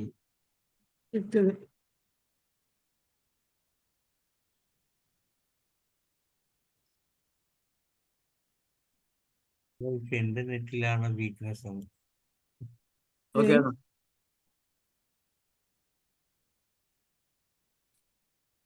കുറച്ച് ഭാഗം കേട്ടില്ല ഡോക്ടറെ, അവസാന ഭാഗം.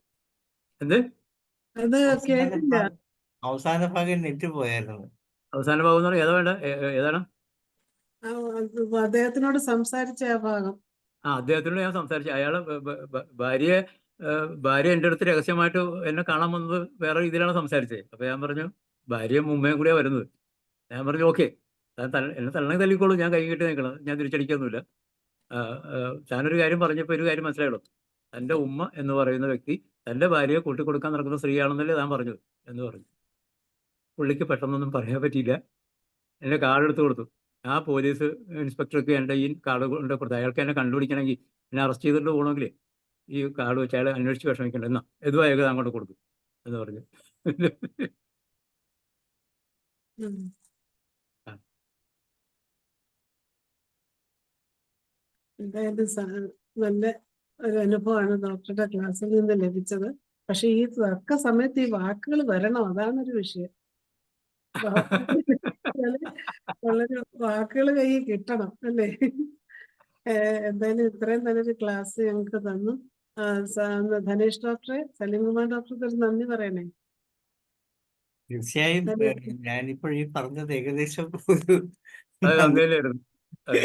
അതെ, എന്തായാലും ഇന്നത്തെ ഈ വേദിയെ വളരെ സൗഹൃദകരവും എന്നാൽ എല്ലാവർക്കും ആനന്ദം നൽകുന്ന രീതിയിലും അറിവ് നൽകുന്ന രീതിയിലും ആക്കി മാറ്റപ്പെട്ട ഈ ഡോക്ടർ സലീംകുമാറിന് എൻ്റെ പേരിലും IFBSന്റെ പേരിലും നന്ദി രേഖപ്പെടുത്തുകയാണ്. അതുപോലെ തന്നെ ഒരു അറിയിപ്പ് കൂടിയുണ്ട്. നാളെ നമുക്കൊരു മെഡിക്കൽ എസ്റ്റാബ്ലിഷ്മെന്റ് ആക്ടിനെ കുറിച്ചുള്ള ഒരു അവതരണം ട്രിവാൻഡ്രം ഹോമിയോപ്പതി മെഡിക്കൽ കോളേജിലെ ഡോക്ടറായ ഡോക്ടർ ഉമ്മയാണ് ചെയ്യുന്നത്. അത് വളരെ ഇമ്പോർട്ടൻറ്റ് സെഷനാണ്. കഴിയുന്നതും എല്ലാവരും എത്തിച്ചേരണമെന്നൊരു അഭ്യർത്ഥനയും കൂടിയുണ്ട്. നന്ദി ധനേഷ് ഡോക്ടറെ. എന്തായാലും നല്ലൊരു ക്ലാസ് സലീംകുമാർ ഡോക്ടർ നമുക്ക് തന്നു. ഇതുപോലുള്ള നല്ല നല്ല ക്ലാസ്സുമായിട്ട് ഡോക്ടർ ഇനിയും വരണം. ഈ കൗൺസിലിങ്ങിൽ തന്നെയുള്ള അനുഭവങ്ങളും അതുപോലെ ട്രീറ്റ്മെന്റ് ഭാഗവും കൂടെ പറയുകയാണെങ്കിൽ വളരെ ഉപകാരമായിരിക്കും. ഡോക്ടർക്ക് ഒരിക്കൽ കൂടി നന്ദി അറിയിക്കുകയാണ്. ഇന്നത്തെ നമ്മുടെ ഈ വെബിനാറിൽ പങ്കെടുത്ത എല്ലാവർക്കും നന്ദി അറിയിക്കുന്നു. നമ്മുടെ 1574 പ്രതിദിന Zoom വെബിനാർ വളരെ ഭംഗിയായിട്ട് ഇവിടെ അവസാനിക്കുകയാണ്. എല്ലാവർക്കും ശുഭരാത്രി.